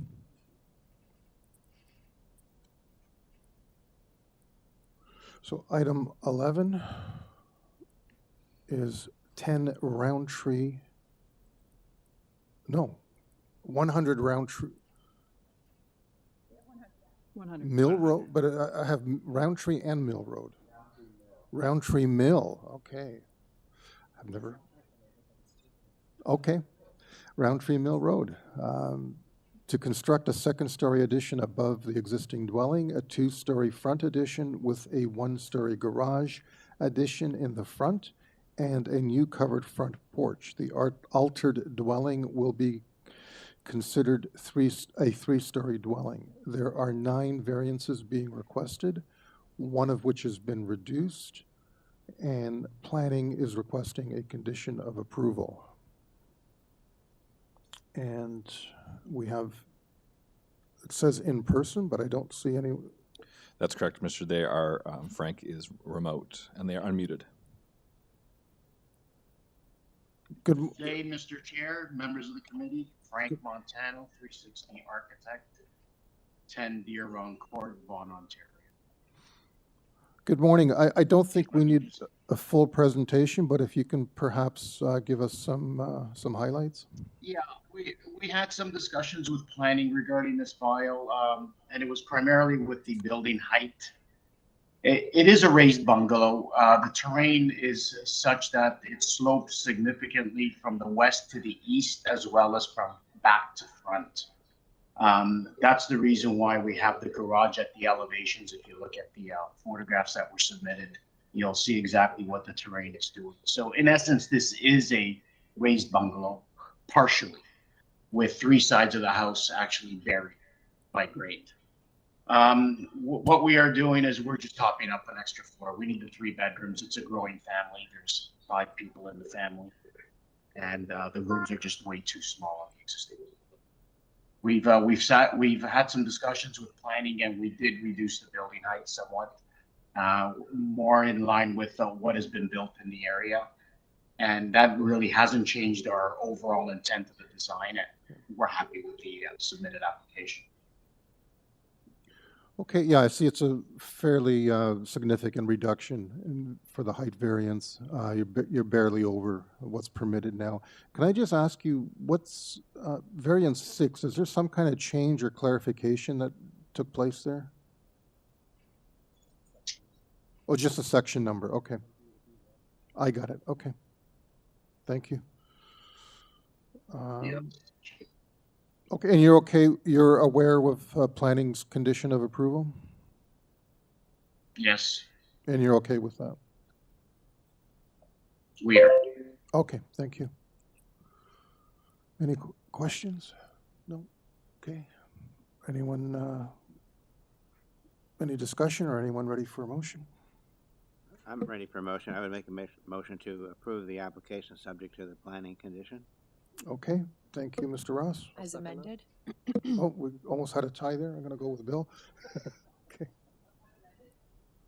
Oh, as amended, yes. Sure. Thank you. Correct, thank you. All in favor? Okay.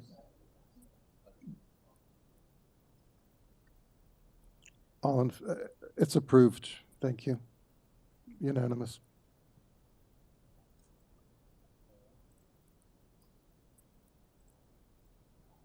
Okay, sorry, just making some notes. Number 12. At 12. Oh, okay, wow. 12 at 12. We need to do a little bit of a catch-up if we can. 5251 Dundas Street West. This is an application to construct a 50-story mixed-use building with a 3-story podium. A previous Committee of Adjustment application approved variances related to weather protection and number of units. There are 2 variances being requested. Metrolinx has advisory comments, and that is all the comments that we have.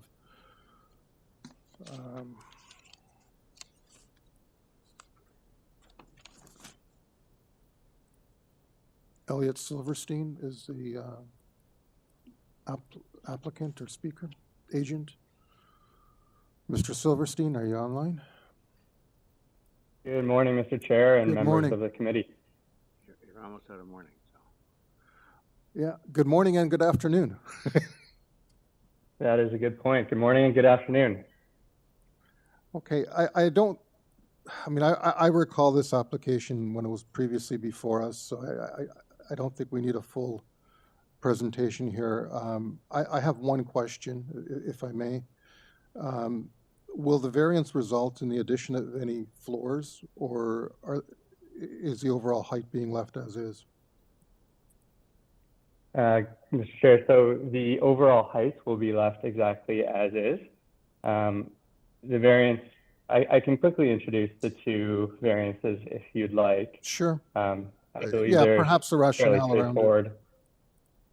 Yeah, for sure. So it's fairly straightforward and is supported by staff. So the first variance is regarding the height of the ground floor. So the vast majority of the ground floor achieves and or exceeds the minimum height required by the bylaw. However, in small back of house areas, such as storage and mechanical rooms, the height is constrained. This is consistent with our reviewed and approved site plan drawings. We are just submitting this to clarify the remaining zoning topics. So we've already begun construction, and this small nuance will allow us to proceed. So to answer your question, the use, we're not adding any stories. Okay, and the use of the ground floor is not changing. Correct. Okay. And then perhaps you can the second variance. Yeah. Yeah, it has to do with the implementation of an efficient bike parking system, and this has also been reviewed by staff and is supported. Okay, thank you. Any other questions?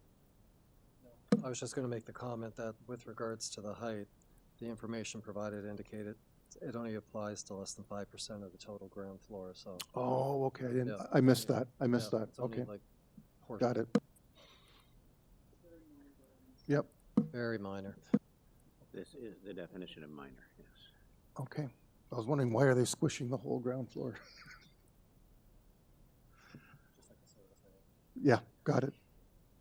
Mr. Chair, unless there are any other comments or concerns from my panel members, I'd like to bring a motion. I believe this application does meet the 4 tests. I move to approve. Thank you, Ms. Popovic. Is there a second? Okay, Ms. Alderson, all in favor? Okay, unanimous approval. Thank you.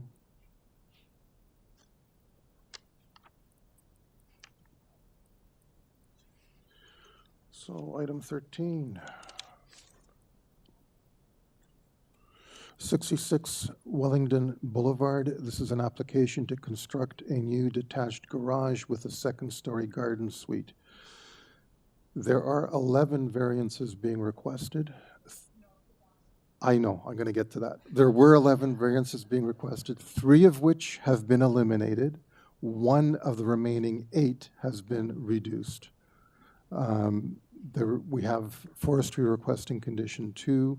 We have support from number 65 Wellington, and we have an objection from number 58 Jackson.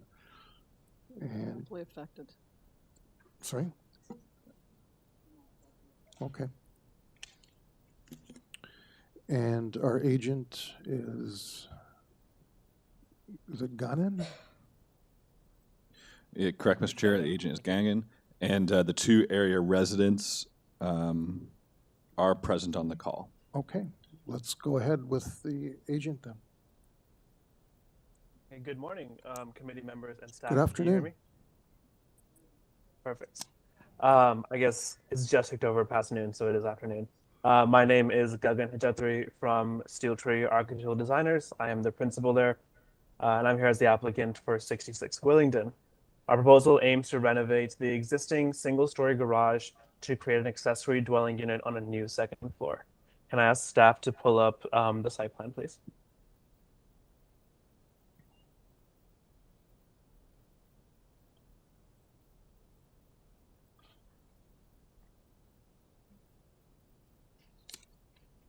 Thank you.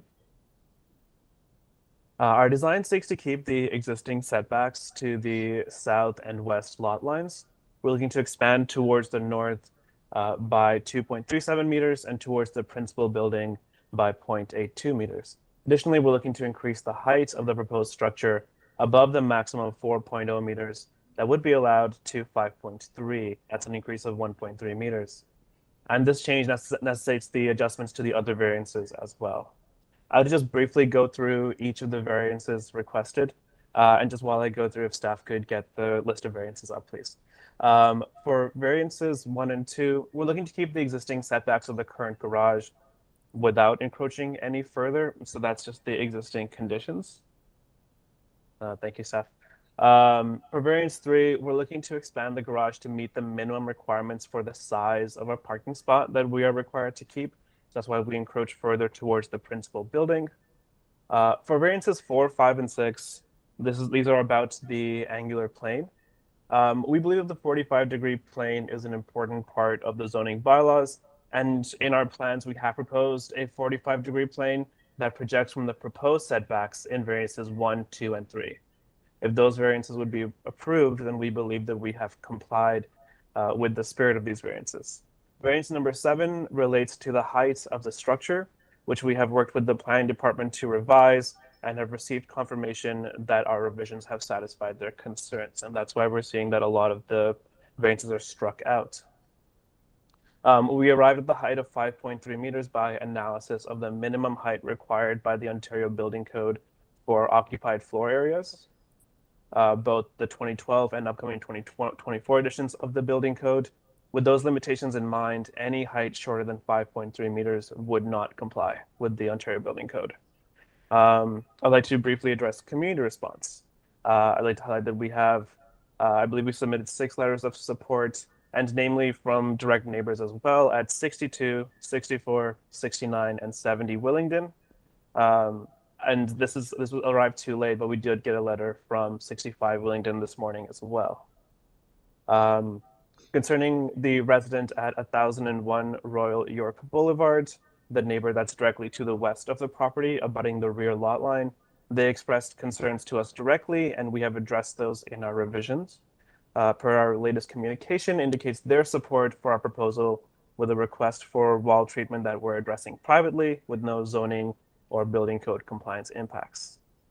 And finally, I'd like to address the objection from the resident at 58 Jackson Avenue. Regarding their concerns in Part A, we don't seek any variances for excavation. Our structural engineer will oversee the excavation methods with control from the building department at the permit stage. And secondly, the existing structure already restricts building in that footprint, so our proposal does not introduce any new restrictions. In their letter for Part B, we believe we comply with bylaws regarding light, shading, and privacy. As shadows cast northward, we believe in the Northern Hemisphere, shading impacts are limited to the subject site itself, and no new windows or entrances overlook the neighboring yards.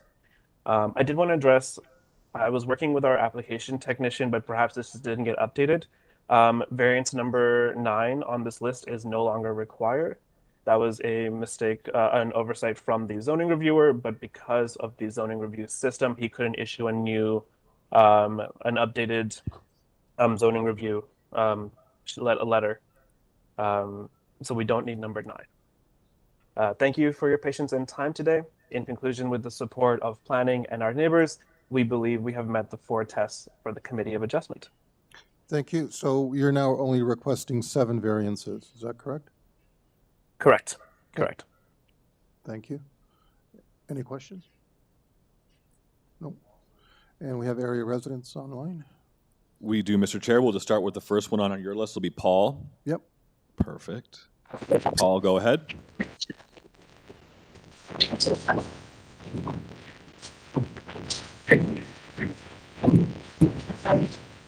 Paul?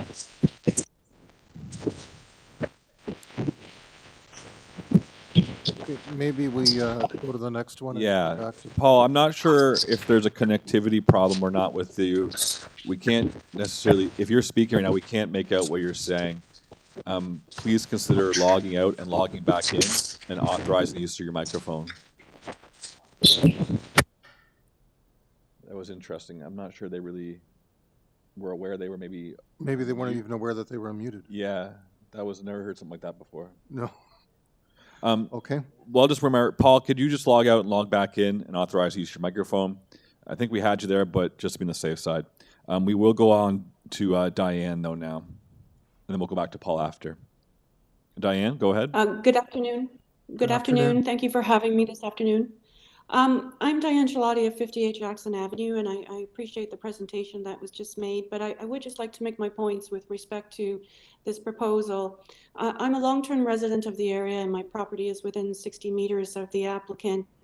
And I've come today to request that committee reject the application on the basis that the requested variances are major and therefore fail to meet the 4 tests.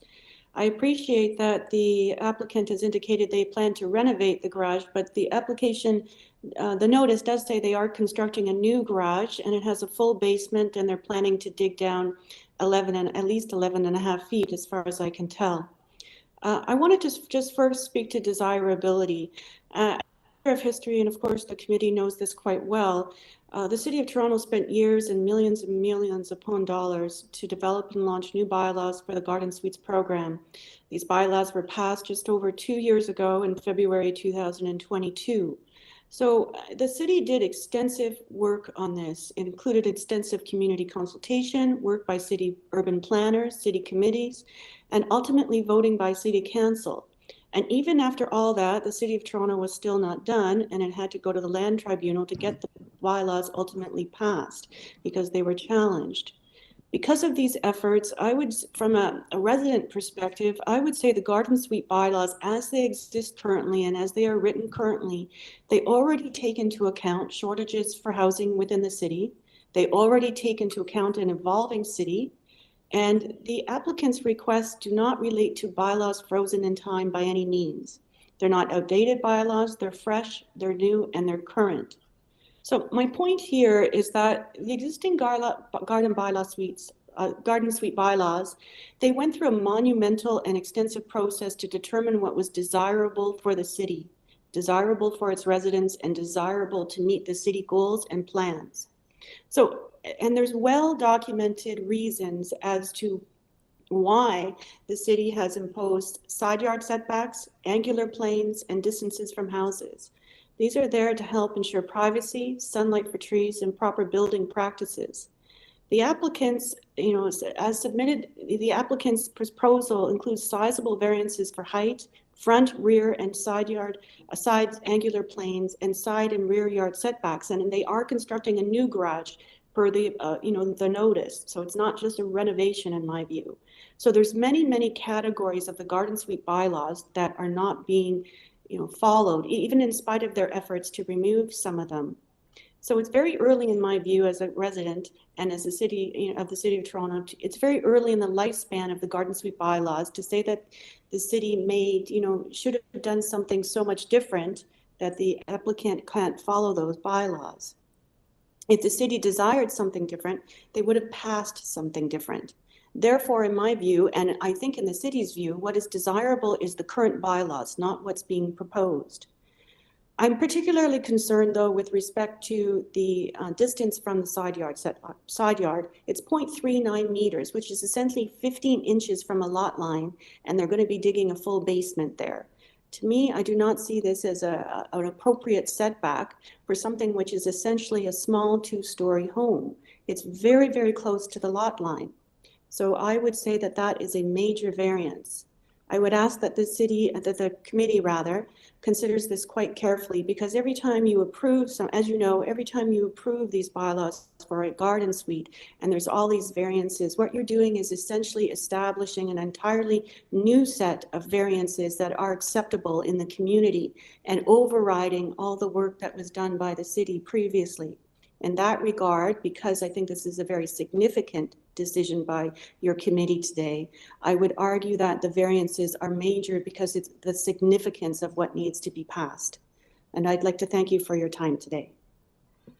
Thank you for a well-voiced presentation. Any questions? Nope. Okay. Do we want to try to reattempt connecting to Paul? Paul? Hello, apologies if I was speaking to someone else in my office at the time.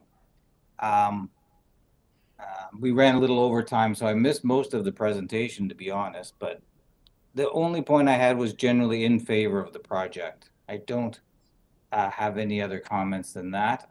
I didn't realize I had to register this way. I just wanted to listen in, so no additional comments. I think these garden suites are highly necessary. I'd love to do a project similar on my property. I'm just across the street and up a couple of doors. So that's my position on it. Hopefully it's helpful in some way. Thank you. We can come back to the applicant then. Hi, okay. So just to address Diane's comments, could I have staff pull up pull up the site plan, please.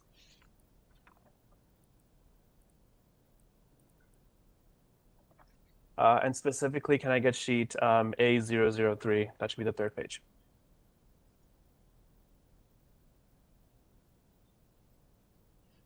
All right.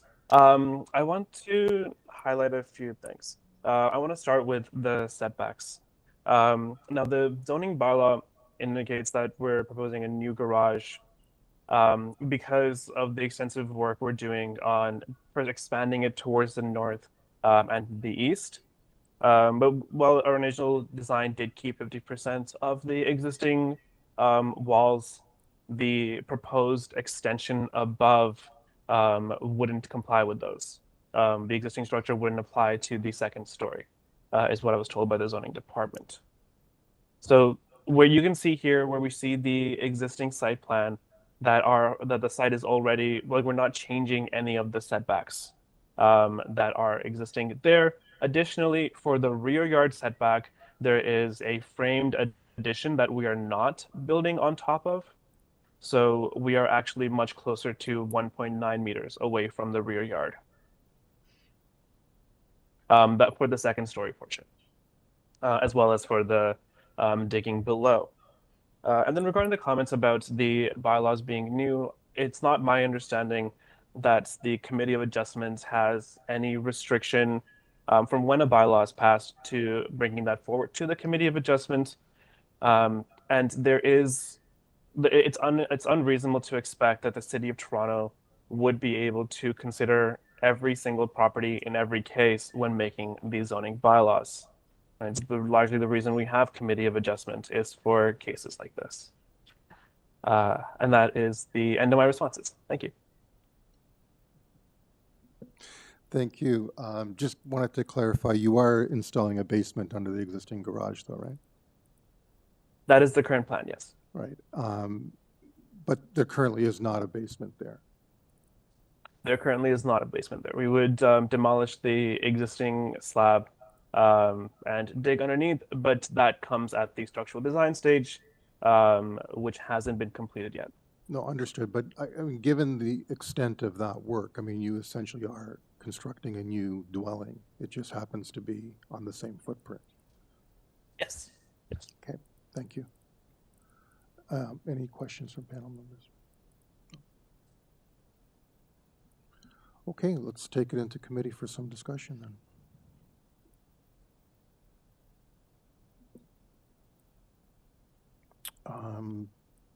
I can kick it off. So we're down to 7 variances, one of which is being amended.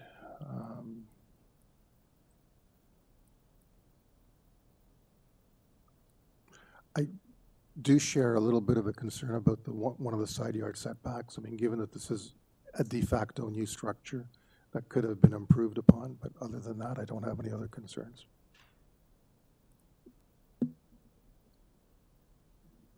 So with that, I'd like to move a motion to approve as modified, subject to the forestry condition. Okay, Mr. Dalton has put. Forestry number 2, right?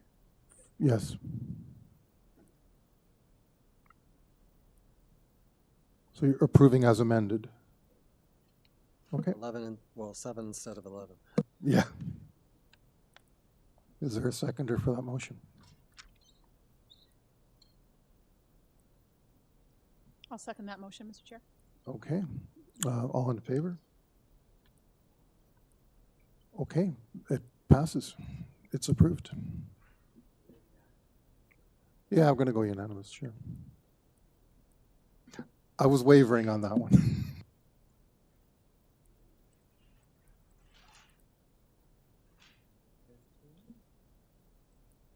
It's largely because of Diane's presentation, which Yeah. was so good. Yeah. Anyway, item 14 has been deferred.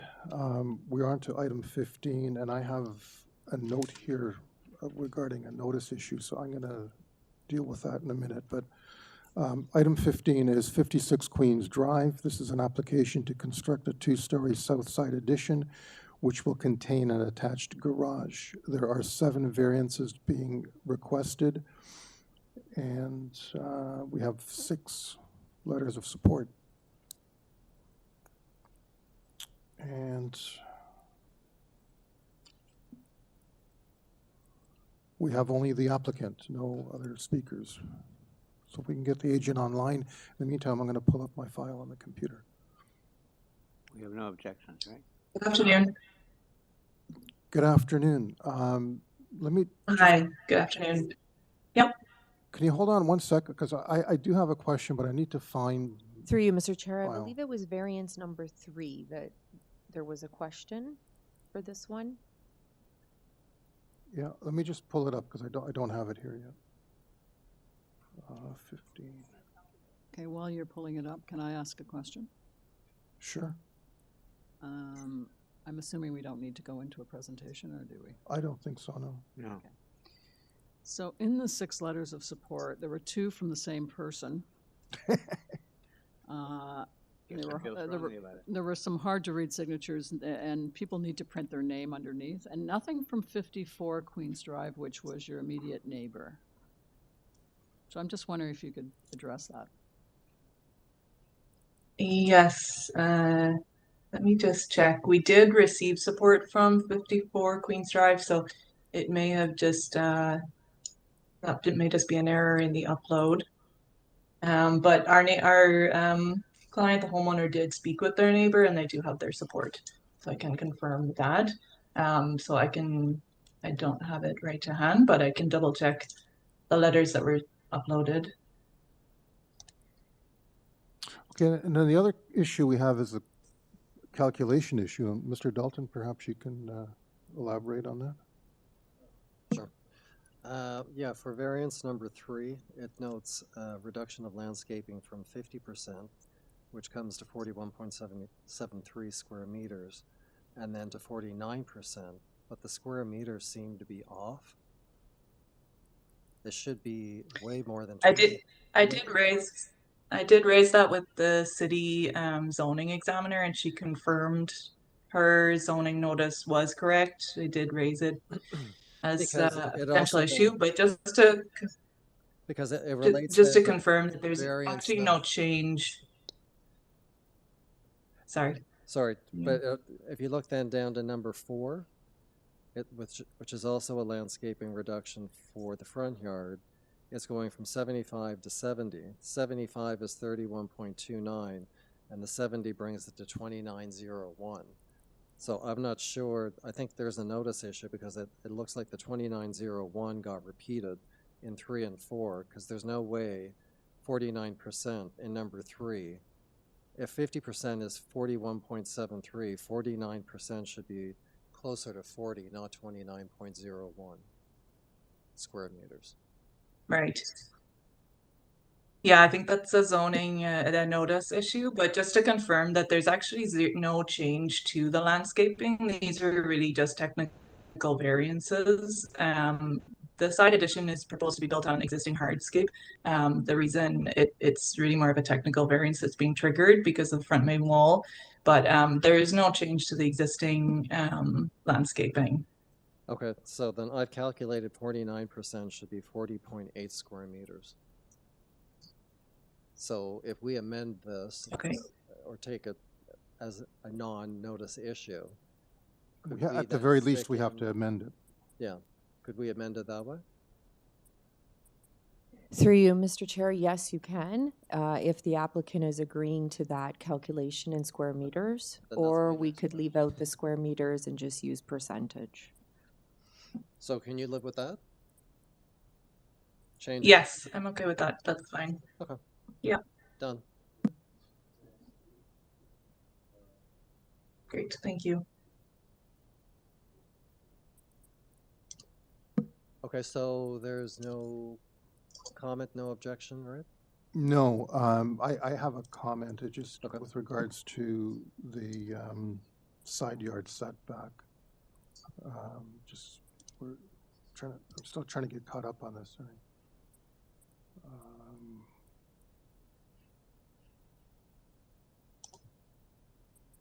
I think I need to open the drawings.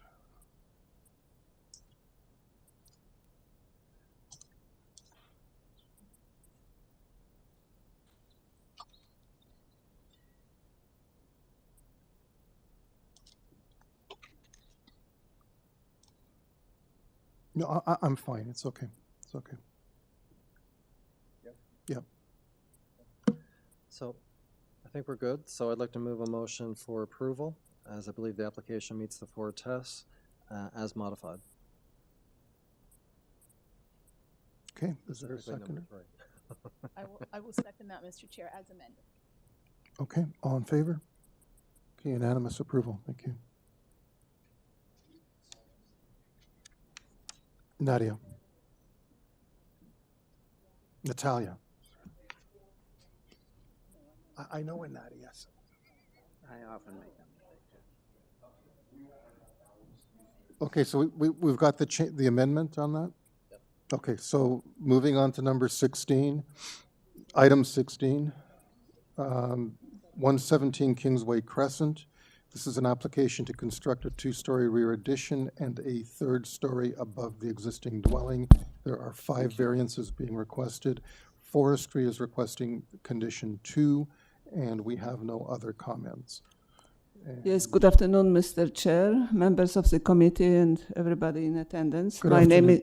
name is Katrina Sochacka. I'm an agent and architect for this project, and I'm coming here with request to have these 5 minor variances approved. Okay. So number 1 is floor space index is slightly above the bylaw. It's 0.56.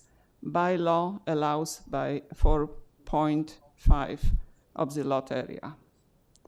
Number 2, proposed addition has the same setback as the existing house, and this is 0.47 meter from the south property line. Also, the aggregate of 2 side setbacks is only 1.64 meters, and bylaw requires 2.1 meter. Now number 3, it's again about setback. Rear backyard,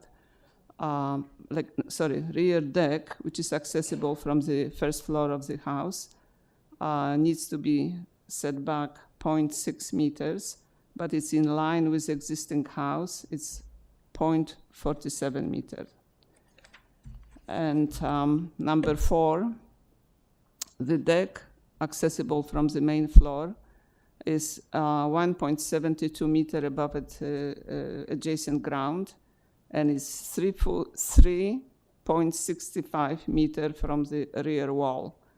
Bylaw allows for a deck of only 2.5 meter to be at that height, accessible from the main floor, and the rest of it to be 1.2 meter above adjacent ground. We request that the whole deck is at the same level, accessible from the rear wall and at 1.72 meter above adjacent ground. And number 5, the stairs leading from the rear deck to the ground, also bylaw requires that the setback be 0.6 meter, and we are again in line with existing building, which is 0.47 meters. So that's basically that. I just would like to add that having these variances approved would greatly enhance the massing of the building and would be very complementary to the floor layout of the interior. And maybe last thing, we are cognizant of urban forestry condition, that number 2, and I already spoke to urban forestry, and we'll follow up with the appropriate permit applications. Thank you. Okay, thank you. Don't go away. No questions? We have an area resident online, do we? Yes, we do, Mr. Chair, and they are going to be unmuted now. Catherine Jones. Okay, Ms. Jones. Good afternoon. Mr. Chair, it's quite possible, I think Catherine joined late and we didn't do a microphone check with her. Catherine, are you there?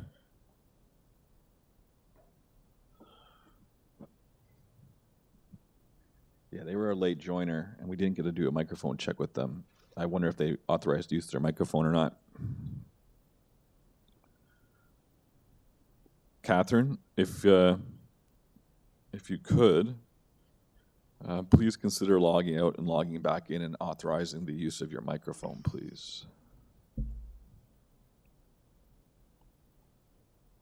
I still have them unmuted at this moment too, Mr. Chair, in case they do say something, but.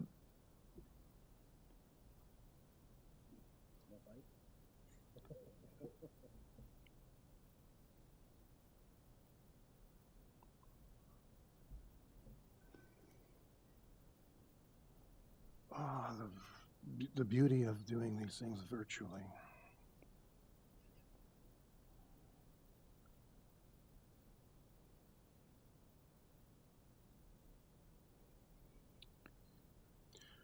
Mr. Chair, yeah, they still haven't Okay. dropped off or dropped on or. Yeah, we're going to have to move on. Okay, and unfortunately, I did confirm with the presenter, there is no letter for them. I was going to say, let's put that up right now, at least Yeah. the letter, but there is no letter from them. Okay, so we don't know what their position is. Any questions from panel members? No? Okay, thank you. We'll take it into committee then. Yep. Okay. With that, I'd like to move a motion for approval, as I believe the application meets the four tests subject to the forestry condition. Thank you. Thank you. All in favor? Okay, you have approval. Thank you very much.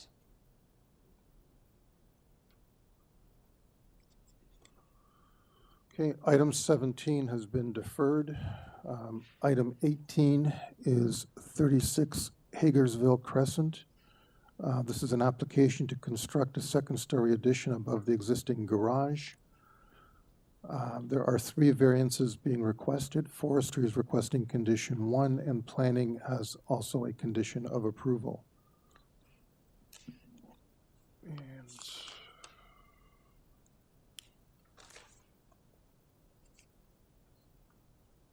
Eddie Perez is the agent. Since I don't see him, I'm assuming he's online. Good afternoon. Good afternoon. Chairman and committee members, my name's Eddie Perez. I'm here on behalf of the owner and the designer. Okay, Eddie, As you can see, we're. I don't think we need. Pardon me? I don't think we need a full presentation on this. Yeah, it's Maybe we. very minor in nature. Thank you.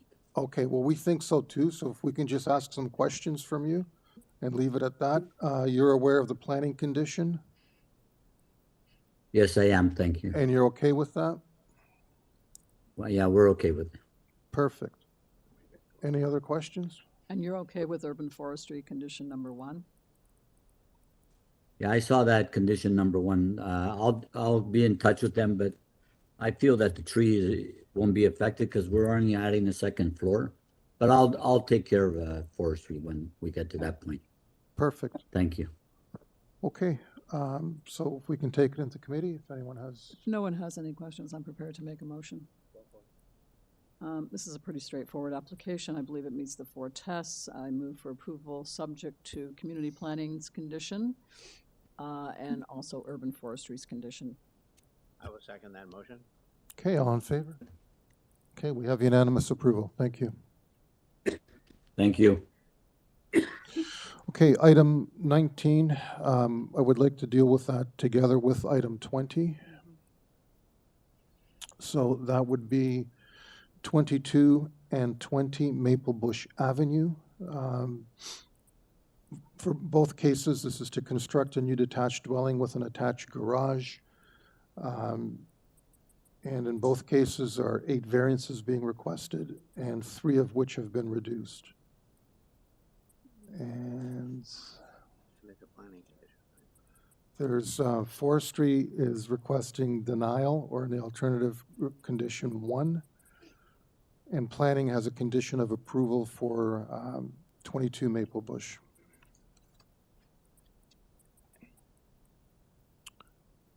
Carmine Capablanca.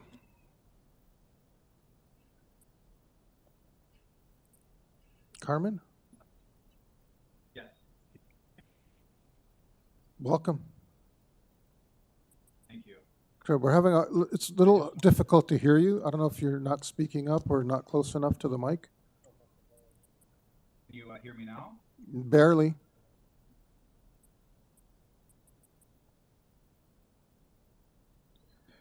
Carmine, kind of keep chatting with us as you kind of, just to see if we can, if as you get closer to the microphone, maybe it'll improve.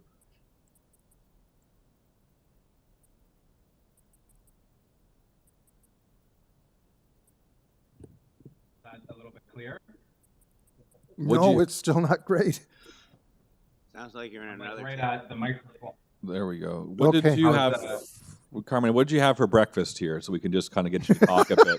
I just want to try and get you talking a smidgen, just so I can hear kind of. I'm Italian, so just an espresso for breakfast. Okay. That's it. Yeah, we got you. Okay, so we got you loud and clear now. Then that's good. Thank you. Might be time for another one. Mr. Chair, since Yeah. we're going to do these in together, I wanted to bring to your attention though that there is an area resident that wants to speak to both of them. Yes. They're only listed on our sheet as for 20, but they are interested, of course, in 19 as well. Okay, but I believe they're speaking in support. I don't remember right now. That's what I have in my notes, but maybe we can confirm that before we proceed then? Oh, sure. Let's bring the area resident up, Brian, then. Brian? Yes, good afternoon. Thank you, Mr. Chair. My name is Brian Elo Shepard. I'm resident of 6 Maple Bush Avenue, and I'm just confirming I am speaking in support. If you don't need me to speak in support, due to time constraints, I respect that. No, that's fine. We just wanted to confirm that you were in support and not in opposition, so we wanted to hear that from you verbally, so that's all. You just spoke in support. Thank you. Thank you. I know. Okay. Cool. Solved, expedited. Okay. It'll prevent the applicant from having to do a lengthy presentation. Yes. Okay, so this is a severance that was done some time ago, and there were some variances that were approved at that time as well, and you're basically coming back for some additional variances now, if that's correct. okay. And Yes, and the presentation I had was just very it was very short, so it probably take me 2 minutes to get through.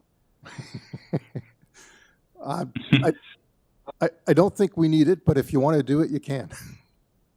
No, sure. If you don't, I do enough talking on my job, so that's fine. If you guys don't need it, then the only thing I had in there was I had the same issue last year when I went in for the severance in terms of forestry's comments. They were inaccurate at the time, and I think they included the same inaccuracy in this current memo where they said that there will be a removal of a healthy bylaw protected tree. I went through this last year with the severance with forestry. The tree is not going to be injured. It's obviously going to be injured, and I filled an application, but it's not going to be removed. And I already have my TPZ up. I've paid the tree in lieu on the other property, and I've obtained the permit to injure the tree. So that was the only. I had the same issue last time. I just wanted to reiterate that. So Yeah, that was the I only think thing, we're okay with that, presentation. because we do have the alternative forestry condition, which is condition 1, and I'm sure you'll be able to deal with them through that. Okay. Which is basically just getting a permit from them, right? Yeah. Okay, so my only question has to do with side yard variances between the two properties. I'm assuming this is something that was approved at a previous decision, and that's why you're not requesting it currently? Correct. Okay. And you're comfortable with that? Yes, with the we had those. I'll speak with my architect, but we had those side yards put on the current plans for this dwelling. Okay, because they don't meet the current bylaw, but because you had previous approval, you're going with that previous approval. Correct. Okay. That's it. That was my only question. I had a question on 20 Maple Bush. For the maximum lot coverage from 35%, 88.8 square meters. The notice says 36.11%, but it says 9.17 6 Oh, square yeah. meters, whereas it should be 91.6, I'm guessing, correct? Yes. Let me just open the revised, whatever's on that revised zoning notice for, because we had it revised when we worked with community planning to bring down the topo wall and the main wall height. Actually, I have that note too. The decimal was just placed in the wrong spot by accident. Yeah. Is that a notice issue? Yes. Yeah. Through you, Mr. Chair, it's not something that we would have to defer for, yeah. Just checking. Yeah. Okay.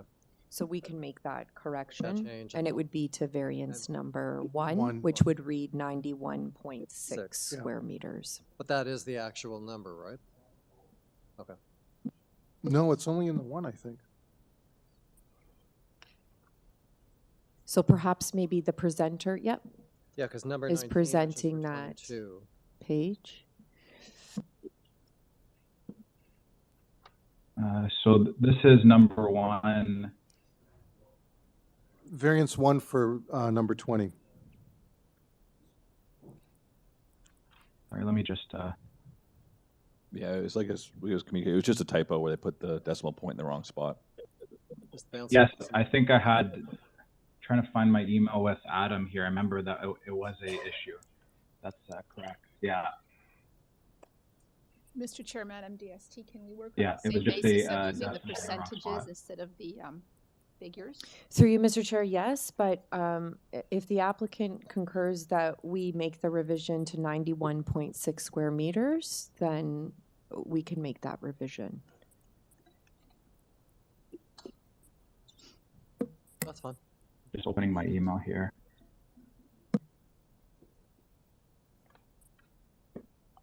It was 916 at one point. Okay, so. Let's do it.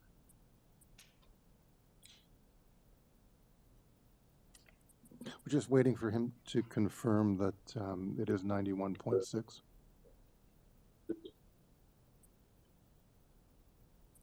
Yes. Okay, so we're changing that to Yeah, 91.6. I see the. Yeah, it was 9.16, which is incorrect. That's number one. Yes. Yeah, just wanted to note that number 19, you're at 35.85%, which is 92.35 square meters, and then your 20 Maple Bush will be 36.11% at 91.6 square meters. Correct. Yeah, because 22 is at 35.85%, which is 90.16, and then The 20 is 36.11. Yep. Yeah, that's correct. Yeah, if you want to go with the percentages, the 36.11 is accurate. Yep. Okay. Okay, That's amazing. No, I calculated it before. Oh, Okay, so if you're good to roll, and the planning condition only applies to the first one. Is it on both? Okay. okay, so I think we're good to go. Subject to planning and board. so any other comments? No. If not, I'll move a motion for approval, as I believe the applications for 19 and 20 meet the 4 tests, subject, 22 and 20. no, but item number 19 and 20. Oh, I'm going by the street address, sorry. Which is 22 and 20 Maple Bush, yes. Subject to the planning and forestry condition, And the revision? as modified for both of them. I want to leave that out. But you need to specify which forestry condition, because condition 5 would be Okay, refusal. so, hang on here, Forestry forestry 1. condition number 1, for both. Yeah. Yeah, And both are as amended, both as amended, and subject to the planning condition, which are for both also. for both also. Okay. So they pull on teeth here, right? Okay, all in favor? Okay, unanimous approval. Thank you. And that concludes our morning session. Thank you.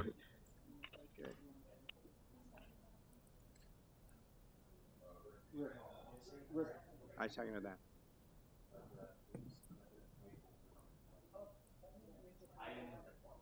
Okay.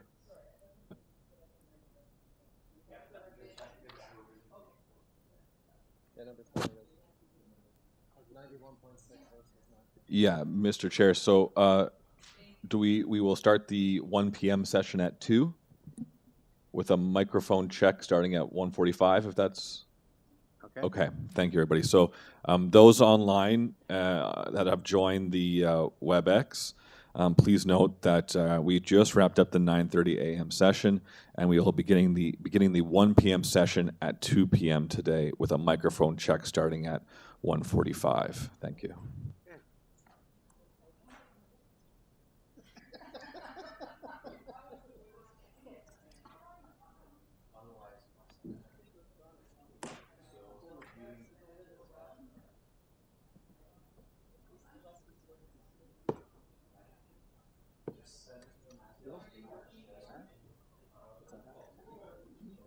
We're done. What's that? Working. I'm starting my second shift now.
You'll probably know the answer better than I.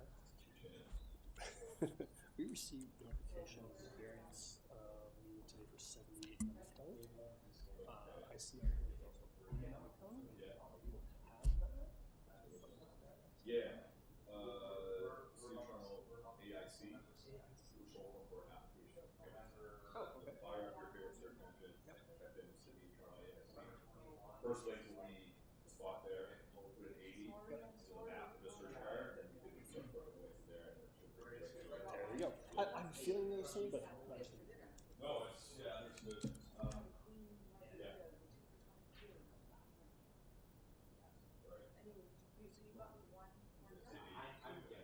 Yeah. Yeah, they're like side by side properties that we go all the way around. So. Okay.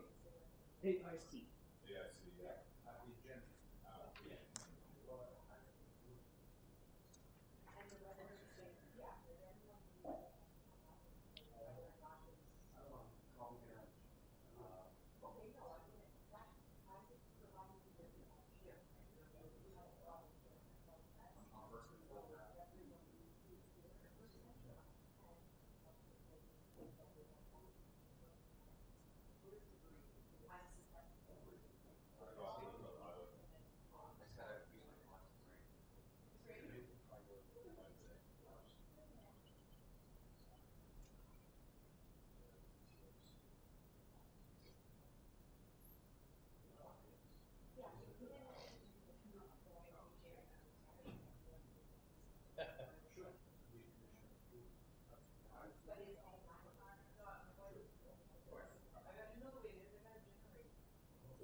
Thank you. See you in an hour. Yeah, I'll pull up this.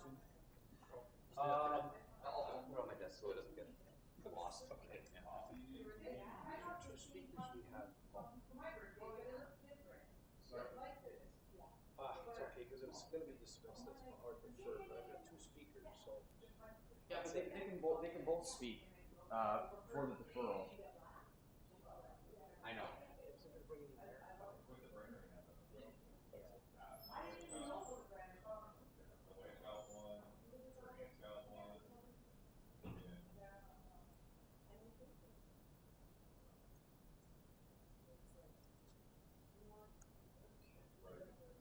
You gotta get your phone. Yeah, I know, exactly, I know. That's what I got, the 8 plus one. Oh, perfect. Now.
Good afternoon, everybody. My name is Adam Wills, application technician with the Committee of Adjustment, Etobicoke, New York. Welcome to the 1 p.m. session that will be starting at 2 o'clock. I'm going to take this opportunity to do a quick microphone check with everybody who's on, and we will get started right quick as possible around 2 o'clock. Microphone check for Alan Ramsey. Alan, go ahead.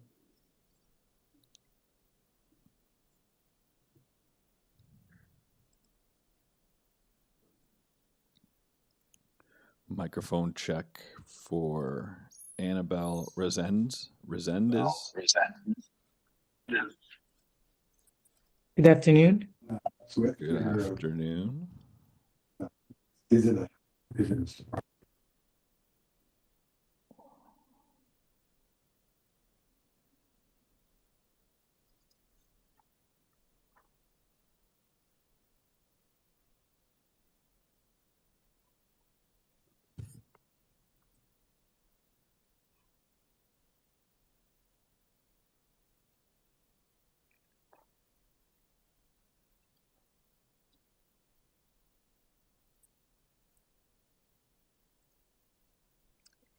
Annabelle, can you confirm what item you're here for?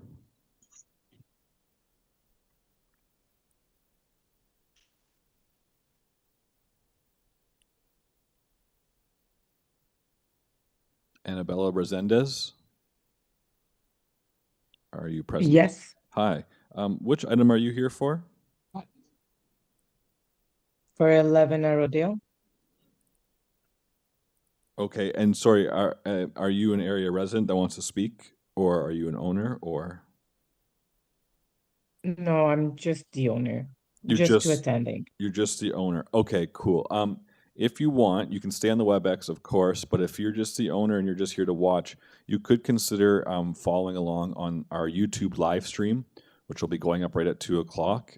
You just can search City of Toronto City Planning YouTube, Okay. and it'll be on there, the live stream, and you can watch that way if you'd like. Okay. Microphone check for Andy Choles. Andy, go ahead. I'm here. Thank you. What item? Item 22, 8639th Street. 22. Oh, okay. I don't have you on my list. I've got you now. Okay, cool. Are you or are you Long Branch? Representing the LBNA. Okay.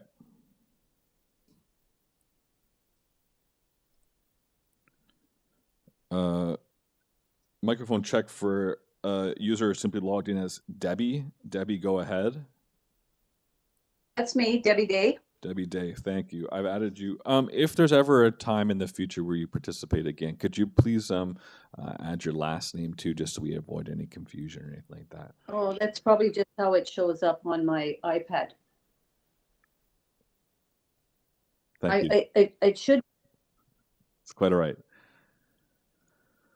Microphone check, Eddie Perez. Eddie, go ahead.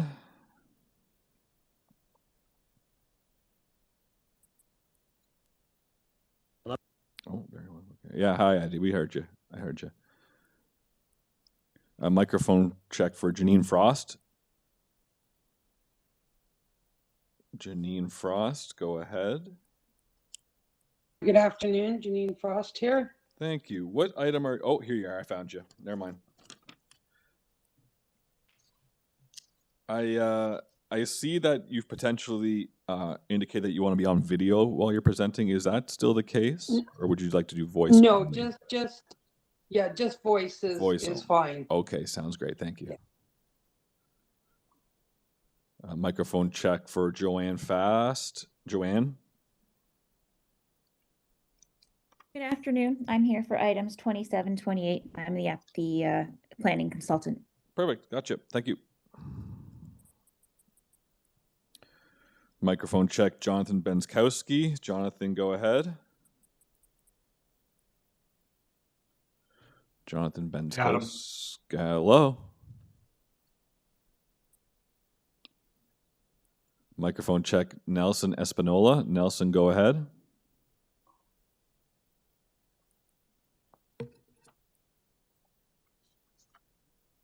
Microphone check, Nelson. Nelson, go.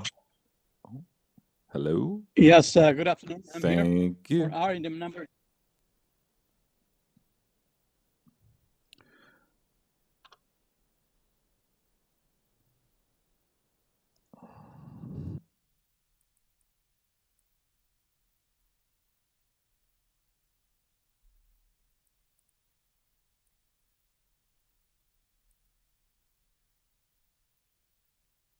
Microphone check for Terrence Glover. Terrence, go ahead.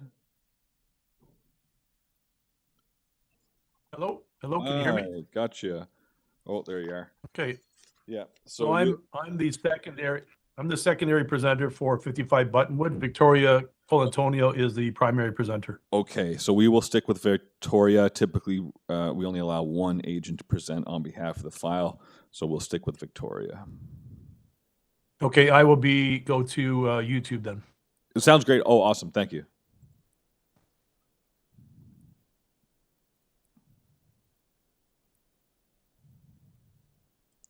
Microphone check for Tony Zaspalis. Tony, go ahead.